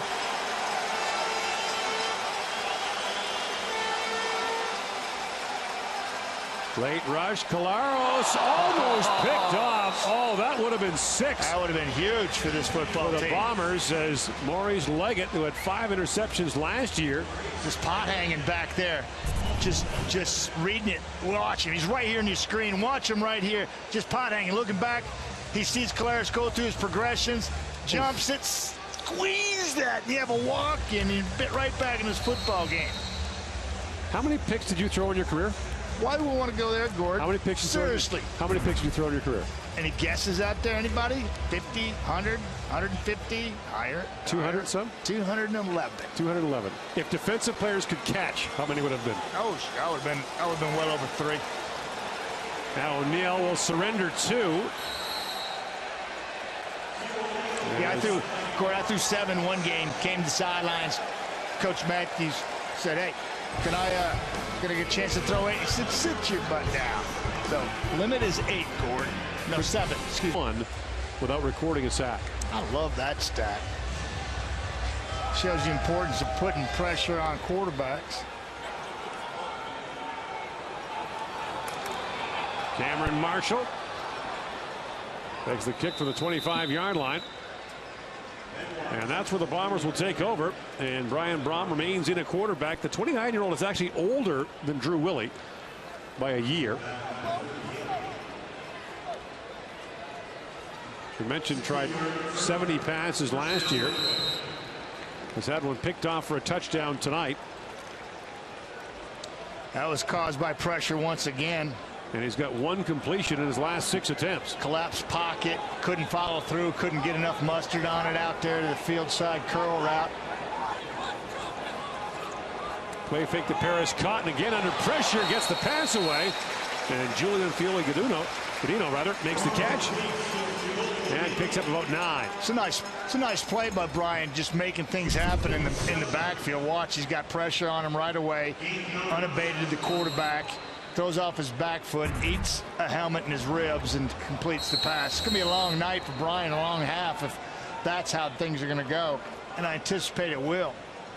Now dives ahead and should have a Winnipeg first down. Actually mark it at the 48, and it is a Winnipeg first down.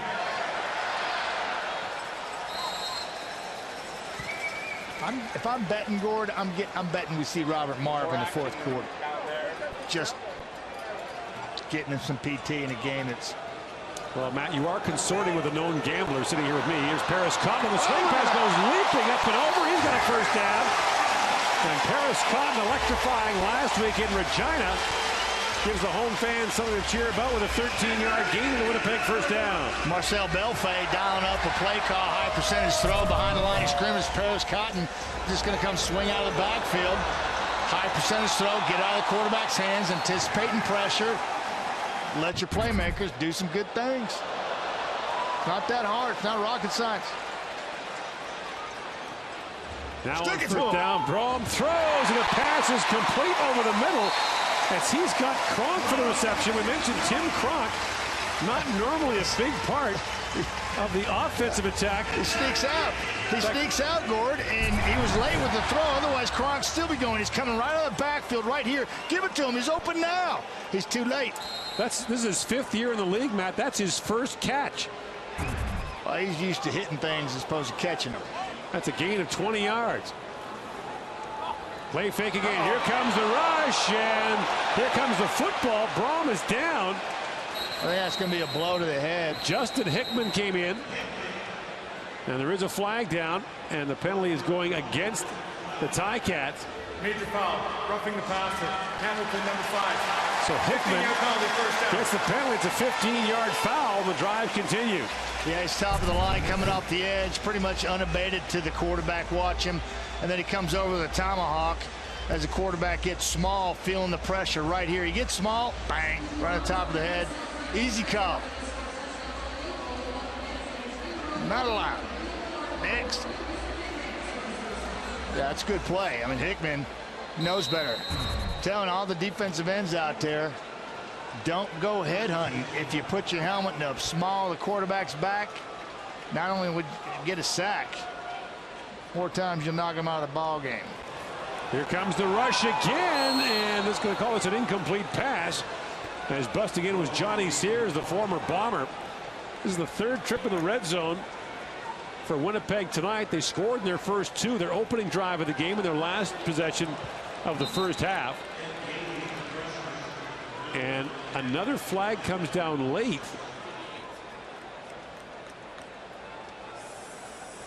After the play, obstructional conduct, Winnipeg, number 4. 10-yard penalty, 2nd down. Darvin Adams is called. And so the ball comes back to the 24. You're going to watch Johnny come from depth here again, and it works. He's clean to the quarterback, doesn't take the ISO fake. And the corner, Ed Geaney, was coming as well. That's what they do. Orlando Steinhauer dials it up, heat from everywhere. No Del Willis rush in for the Eskimos told me a long time ago. Pressure breaks pipes, Matty. 2nd and 20. The pass down to the 5-yard line, and it is incomplete for Nick Moore. Brings up 3rd down. And the field goal unit will come on for the Bombers.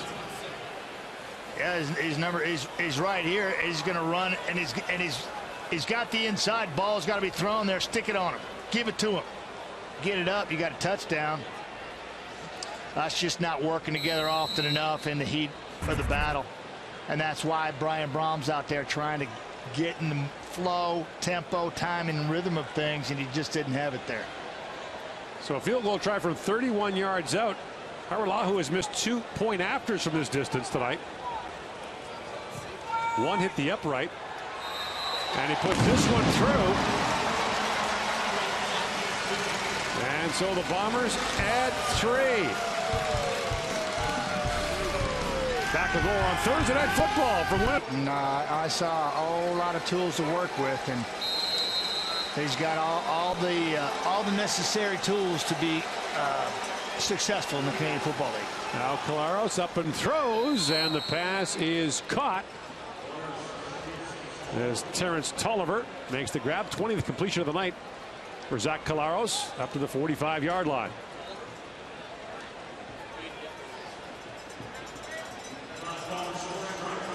Matt, you've spent years up here, and you've worked with lots of good young Canadian quarterbacks. Why don't they get to the CFL and become regulars? They're not given a chance. They're not. They're just not. It's a preconceived notion that they don't have the goods. I think it needs to be mandatory that the third guy is a Canadian so that they can develop and they can certainly have something to strive for and attain and look forward to have an opportunity to have a shot. Fantus with the catch. It's close to a first down, but there's a flag down in the offensive backfield for Hamilton. The way it's stated now, Gord, in the rule book is 20 Canadians, 19 Americans, 3 quarterbacks of any nationality. Right. Illegal block, hands to the face, Winnipeg. And a 4-man reserve. 10-yard penalty, first So down. I think one of those 3, they're already mandating that 20 of the players on the teams have to be Canadian. Why not one of the quarterbacks? The most important position on the field. Start developing. I love what the league has done about putting quarterbacks in training camps to get them some polish and some experience at that level to see what it takes. I love that. If they get a chance. If they get a chance. Now Collaros sidearms that for Fantus. The pass is incomplete. Brings up second down. Winnipeg had some pressure with Damon Washington coming off the edge in Zach Collaros' face, and he got a little taste of the Hamilton Tiger Cats' own medicine right there. Got to force the issue sometimes. You can't leave anything in the tank here. You got to shoot all your bullets. I think it's important to do that for Winnipeg. Be aggressive, make things happen, try to make a play defensively, get a pick 6.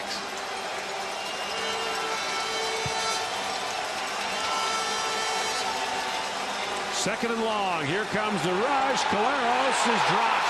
And the ball comes out. Pouncing on it is Ryan Bombin. They may have to take that football out of circulation now after Bombin pounces on it. And the Ticats maintain possession. They'll now have to punt.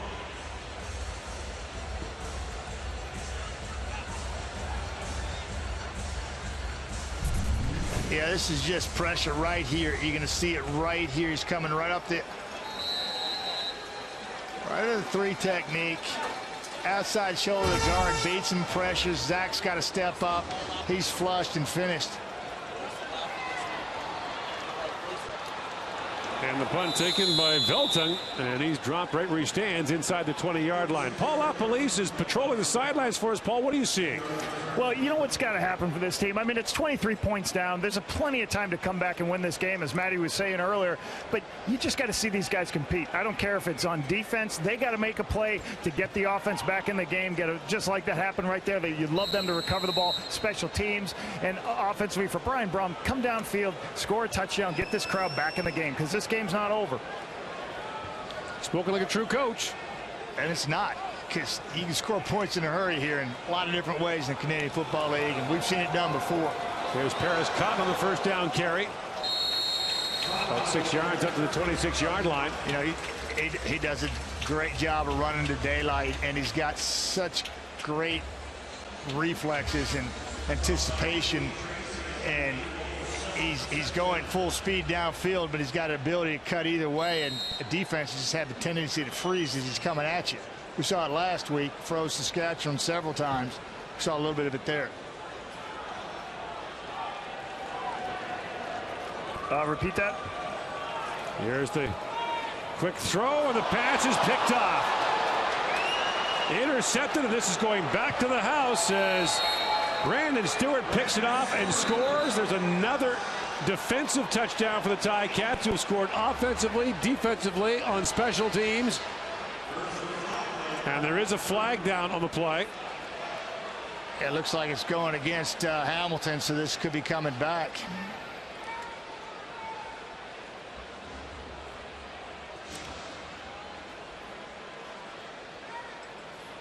more pressure, and the DBs are not playing up on the receivers, or playing off, and so as pressure forces the quarterback to get rid of the football before he wants to, you're going to have a veteran player like Brandon Stewart be able to jump that. 9 years in the league from Eastern Arizona Junior College, 2 years with the Ticats. They call him Superman.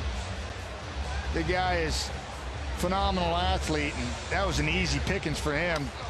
Now, sat back and jumped it. Now Bradbury having a conversation with Kent Austin.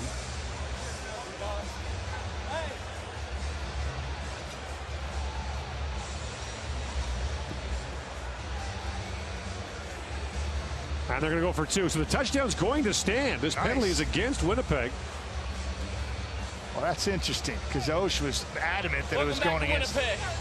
R.I.P. Richard Harris. And the game ain't over yet. We got more football. You heard Brandon Stewart. Yeah, that's pressure forcing the issue once again for the Ticat defense. Brandon Stewart is the beneficiary. He's played. Touchdown and scored. Unnecessary roughness, Hamilton, number 97. Hamilton's going to attempt a 2-point convert. The penalty will be applied on the ensuing kickoff. So that was a conversation with Ken Austin. When do you want to have the penalty applied? So now Hamilton will try for 2 here in a 47-18 game. All right, Paul Police down on the sidelines for us. Paul, at what point would you think about putting Robert Marv in? Well, I think Brian Brom's moving the ball decently, except early in the game, and then all of a sudden, if he's not on the same page receivers, he's going to throw it out there like that. You can't keep turning the ball over. So it's hard if Robert Marv hasn't had the reps and all that, but certainly you can't be throwing pick sixes like that. So it's hard to say what the coaches will do. I could see him probably getting 1 more series, and if he struggles, then you got a whole quarter to play the younger guy. Matt? Hang on, that's the way I see it. We give him, it's like a preseason game right now as far as I'm concerned, with the score 47-18. Get him some quality reps when the real bullets are flying, and see what the kid's got. I know what he's got. I just want to see it. Hamilton going for 2 here. Calaros to the goal line, and it's good. It's just too easy. Andy Fantuz, and I know you're a big proponent of going for 2 more often than not. Yes. You from the 3-yard line, and you have an advantage. And it's easy pickings. You spread them out and you just go to work and play pitch and catch, or you run the football through big lanes. You don't bunch it in there and play smash mouth football. You use the width of this football field to your advantage, spread the defense out, make them honor the gaps in the interior by taking in wider splits, and they have all kinds of running lanes for your ISO, even your athletic quarterbacks pulling it, getting on the edge, pressuring the defense with pass or run. So many options available to you, and you only got to get 3. Come on, Gord. 2 points is a given up here now. So we talked about it in the first half. The worst loss the Bombers have suffered in this stadium since it opened 2 years ago. 53-17 to the BC Lions. Well, shoulda, woulda, coulda. Maurice Leggett last series had a chance to have a pick 6 himself to go make it a 21-point ball game, and now Hamilton takes it, and a couple of breaks go their way, and it's a 31-point ball game.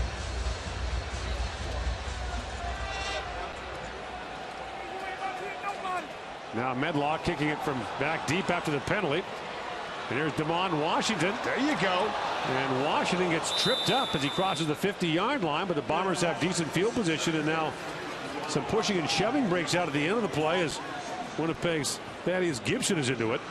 Well, Damon Washington, I love to see him back there in that punt return situation. He's got 3 punt returns for touchdowns, and he's also got 4 kickoff returns for touchdowns. He's one of the most dangerous, underutilized returners in the league as far as I'm concerned.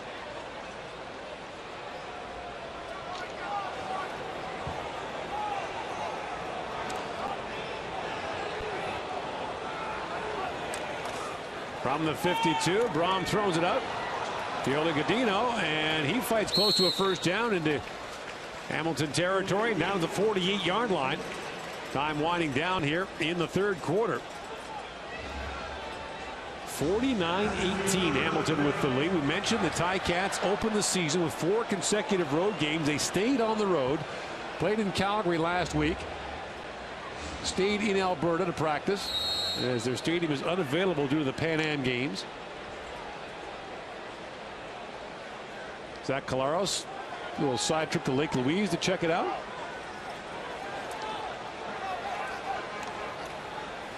Look out. Cotton gets the handoff, and it was almost going the other way, but Cotton picks up a first down as he busts through close to the 30-yard line and picks up 16 yards.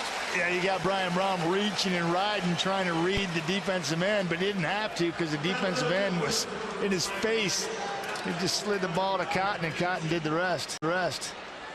So the third quarter. The things that give you a chance to be successful when you're playing your 60 minutes of football here week to week. Big believer in that, and they got her done. First down, the fourth quarter opens with Brom throwing it off to Fiole Godino, and he's cut down by Ed Gainey. Ed Gainey, 11 tackles last week against the Calgary Stampeders, was a busy man. Made that one look easy. He went low as Godino went high, and sure tackle. That's what you want. You're going to have a lot of that with the rule changes, Gord, with the zone coverage. People are going to have to be able to sure tackles. A lot of players in space out there, so you got to be able to come up there, break down, and make those tackles in space consistently with the rule changes. Here comes the rush again. Brom steps up, goes way out there, and does. A lot of hang time on that throw, and it's caught by Chris Bastian. Well, the problem was he couldn't follow through properly. He had to kind of threw that flat-footed about 45 yards. It's a long throw. Yeah, it is, and it took a long while to get out there because he couldn't follow through and transfer his weight. Watch what he does. The ball's going to be snapped, and then he's going to have pressure. Going to move to his left, and he's going to throw off his back foot right there. Gotta love the wide field throw, Matt. That's a 50-yard throw to gain 15. Yeah, I've seen a lot of quarterbacks get it out there quicker, but you know, he got the job done there. Ticats show blitz again. Brom throws, and the pass is caught by Darvin Adams. Gain of 4 on the play. Guys, these are solid reps. These are good throws and moving the chains, and like Paul LaPolice said down on the sidelines, you have to compete. These are quality reps that this guy needs. We heard Jock Climby talk about it at halftime. He believes Brom needs some quality reps. But I'm a big believer that Robert Marv does too. Flags are down. Brom throws towards the goal line. Nick Moore makes the catch and fights his way down to the 1. This is probably coming back. Look as though the Bombers were offside. Both sides are pointing at each other. The biggest thing the Bombers need to do, Matt, is get better at home. Yeah, 4-14. 4-14 in this stadium since it opened. Not good enough. And everybody says the right things. Winnipeg, number 83. These fans deserve better. And they do. This team is close. This team is close. Paul LaPolice, you concur with that assessment about home field being the biggest issue facing this team?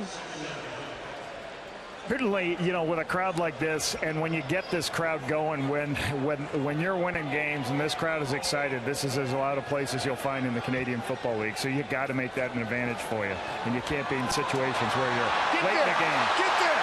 Brian Brom got there. Yes! Runs it in. Yes! From 17 yards out. Good for him. Just headed up real estate before the posse met him at the goal line. That was beautiful. It was like he's going to get there because he knew he had a lot of space and green in front of him to eat up, and defenders were closing quickly, and it was just a matter of whether or not he was going to have enough gas to get there. Had a beautiful job of awareness, pocket presence. Watch him step up here. Ball's going to be snapped. He's going to have pressure off the edge. And he just step up, feels the gap, and then gets on his horse. And then it's a race. Simone Lawrence catches up to him, rides him, but not before Brian Brom's in the end zone. So the Bombers will go for 2 here, down 49-24.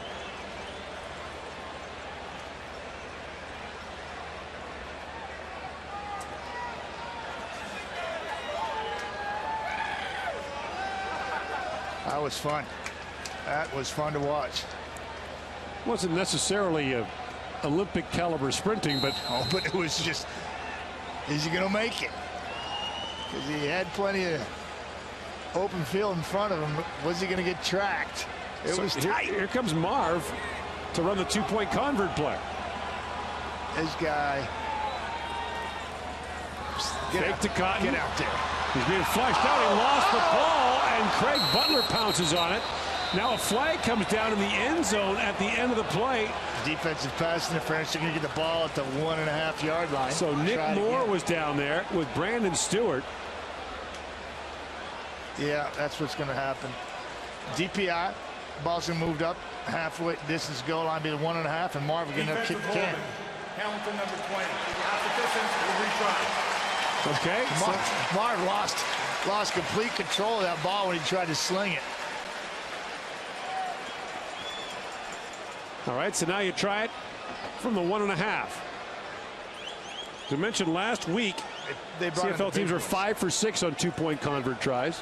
And they had some personnel change here. They brought in the big boys. So yeah. I'd look for a little smash mouth football here. They got, it looks like Bryant Jr. Going to run the I formation here. Is leading the way. And Cameron Marshall in. And so the Bombers add 2.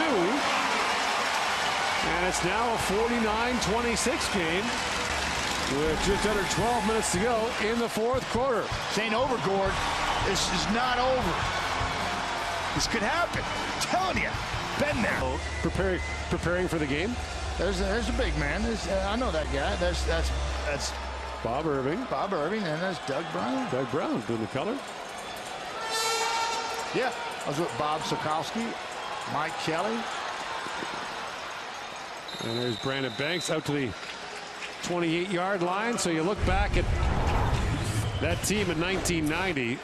Whew, that was it. That was game was close in the first half, and then it got ugly in the second half. Tracy Ham, yes, he was like me out there. Couldn't find anybody other than the defense, and he was feeding them up. And then Tom Burgess just went to work, and the defense, I believe, scored 3 second-half touchdowns, and it was a rout. That Bomber defense in the early 90s, as good as the league has seen. Yes. Pressure defense, much like we're seeing here from Hamilton. There goes Speedy. Flip now to Banks again. We saw this in the first half quite a bit, and Banks gets maybe a couple on the play. And Matt, we've seen this over the years with excellent return men as teams try to integrate them into the offense and try to find a way to get them more involved in the offense. I don't like it with him because he is so valuable with his return game. I think he can soften the defense, but he can't take that much abuse for 18 weeks in a row.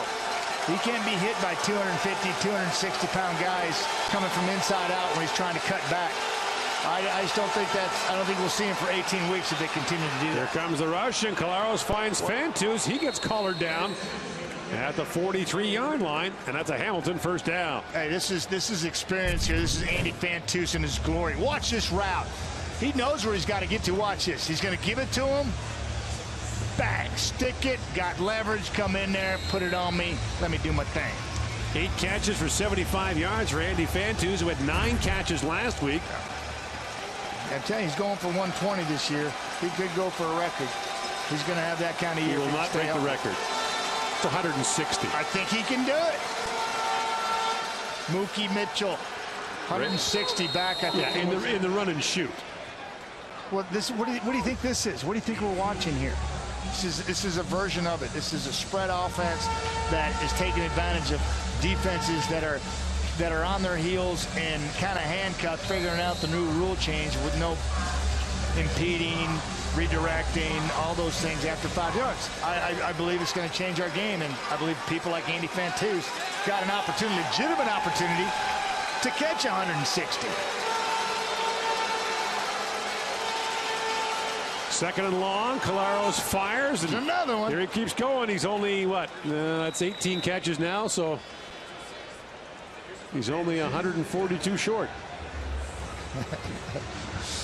It's a long year. Imagine 160 catches in a season. How about those numbers? I'll take those 24/7.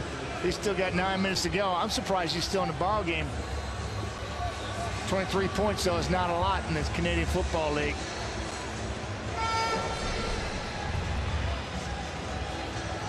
These are the quarterbacks with 300-yard games last year.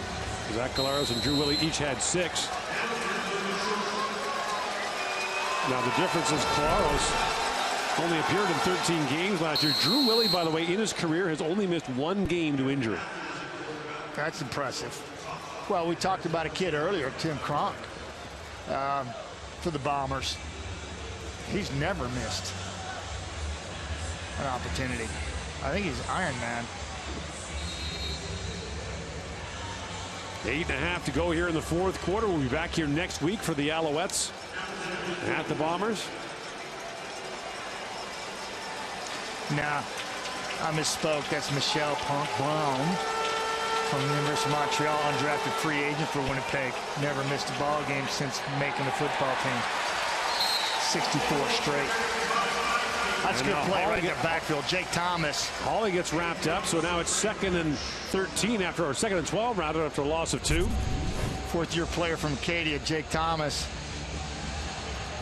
He and Zach Anderson clogging things up in the middle. Run stopping my boy from La Tech, Ray Hawley. That ain't right, man. I want him to do well.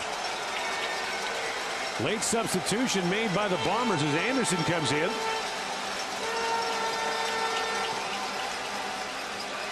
And Collaros looking there for Sinkfield. He's got it. Man, I love that. Over DeMond Washington.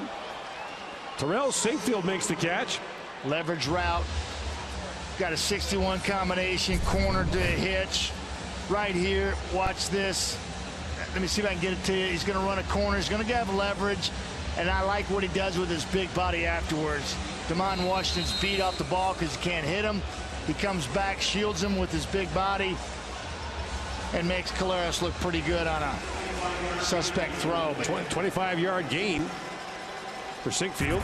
Yes. Who's no slouch in the return department himself. Oh, my goodness. They got McDuffie, who's not even on the roster. Sinkfield and Banks, they're loaded. And now Sinkfield is tripped up on a great defensive play. Made there. Chris Randall. Chris Randall's typically a corner. He's moved to strong side linebacker this year. It's kind of hybrid position in the Canadian Football League. You got a run stop. You got to bang against big number 3 receivers on the inside. Then all of a sudden, you've got some of the best receivers. You got to cover one-on-one. Nice play there. Recognizing run coming up and being aggressive and getting Sinkfield down.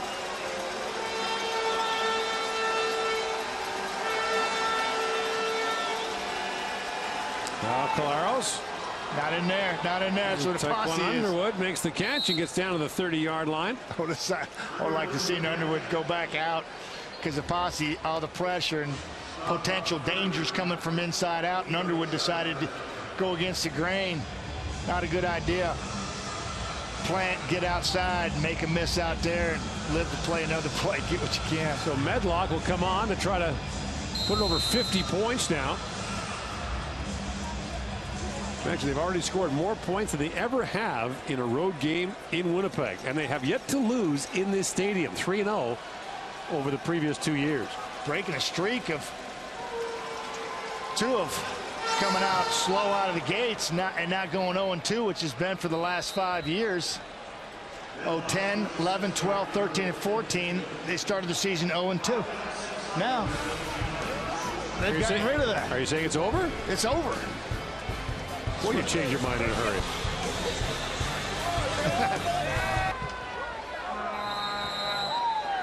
Hard to get the Wade goal in the night. Brom remains in a quarterback. As the Bombers scrimmage at the 35-yard line. Here's Paris Cotton on the first down carry. And he gets thrown down quickly. Hassan Hazim. Yeah, Hassan Hazimi. Pickering, Ontario native who played at Wake Forest. He's had a good football game. Oftentimes those guys down in the trenches, they don't get recognized for their dirty work, but he's taken on 2 about every play, and he's pushed the pocket, collapsed it several times. Unsung hero right there.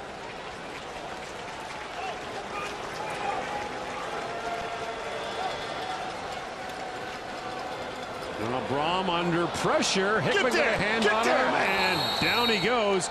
Hassan Hazimi comes in for the sack. and he's getting rewarded for his efforts. You know, he's taking on 2 people, and he's just banging. His motor's running. Watch him. He's right here. He's right there. Now watch. This is the dirty work. Taking on 2. Got to take on 2. Keep working. Rip, pull, push. Now get after the quarterback. Thank you. That looks good on him. He's had a heck of a ball game. Way to go, Hassan. See him? Arlahu knocked down by Johnny Sears. A flag comes down. And so it's 3rd and a lot. And we'll see what the call is. Major foul. 4:40 to go here in the 4th quarter. 15-yard penalty on that first And it is an automatic first down. History there. There's a good feel there. Chemistry already with the offense and the coaching staff and Jeff Matthews. Big guy, 6'4", 225 pounds. Own the Ivy League. And fires that out and completes it to Ray Hawley. And Hawley's off and running.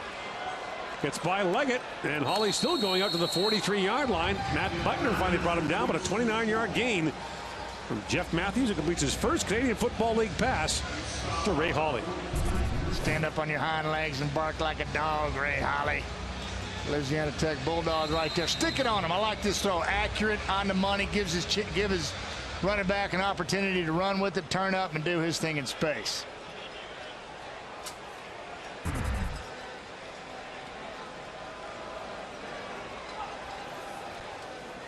Now Matthews fires it up for Bakari Grant.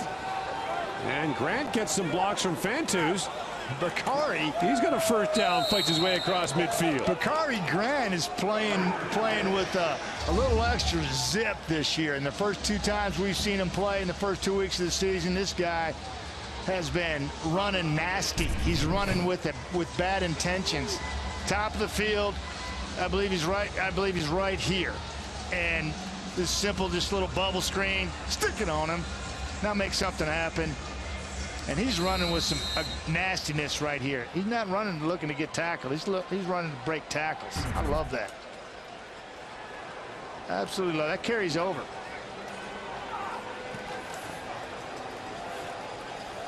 And now Michael Ford comes on. And there's the story we talked about earlier. Ford from LSU is the backup to Hawley from Louisiana Tech. Not often the Louisiana State University takes a back seat to Louisiana Tech. That's why I'm laughing. I got a smile on my face because it is absolutely, you're bang on. The LSU dominant football program, and Louisiana Tech is doing some really good things with Skip Holtz as their head coach and making good things happen down in Ruston. All 12 of their games be televised this year, and excited about that.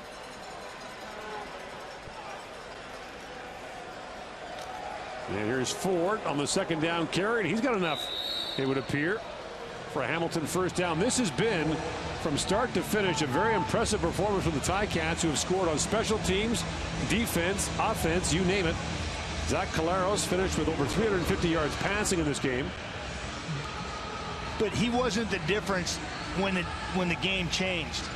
The difference was the defense. Orlando Steinauer, he dialed it up, started pressuring Drew Willie, and that's when the game changed. And that's when Zach Caleros and the offense took over. But the defense made it happen.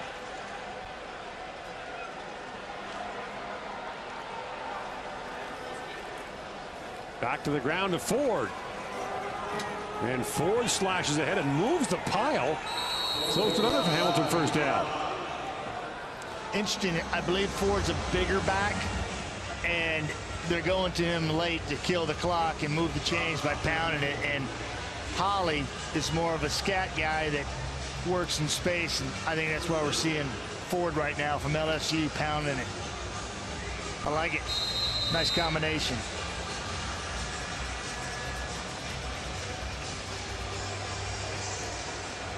Inside a minute to go. We'll be back here next week, Matt and I, for the Montreal Alouettes here to take on the Bombers. See if the Bombers can regroup.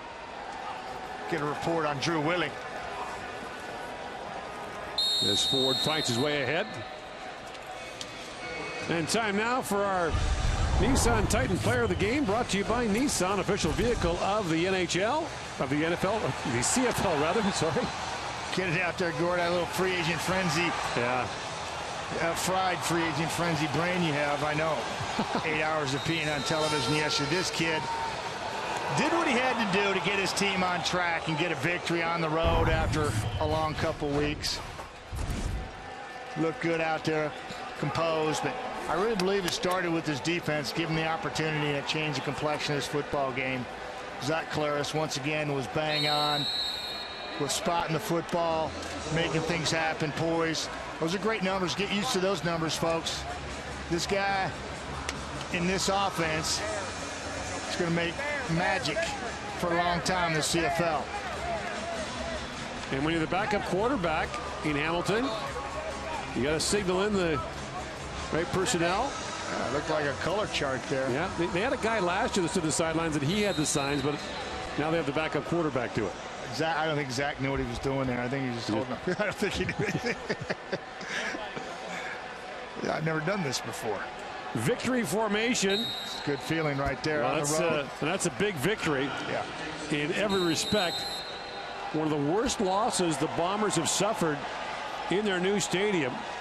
They're now 4-15 here, and the Ticats are 4-0 over the last 3 years here at Investors Group Field. So the Ticats answer a loss last week to Calgary. They're 1-1. So too are the Winnipeg Blue Bombers. 52-26 the final score for Hamilton, the most points the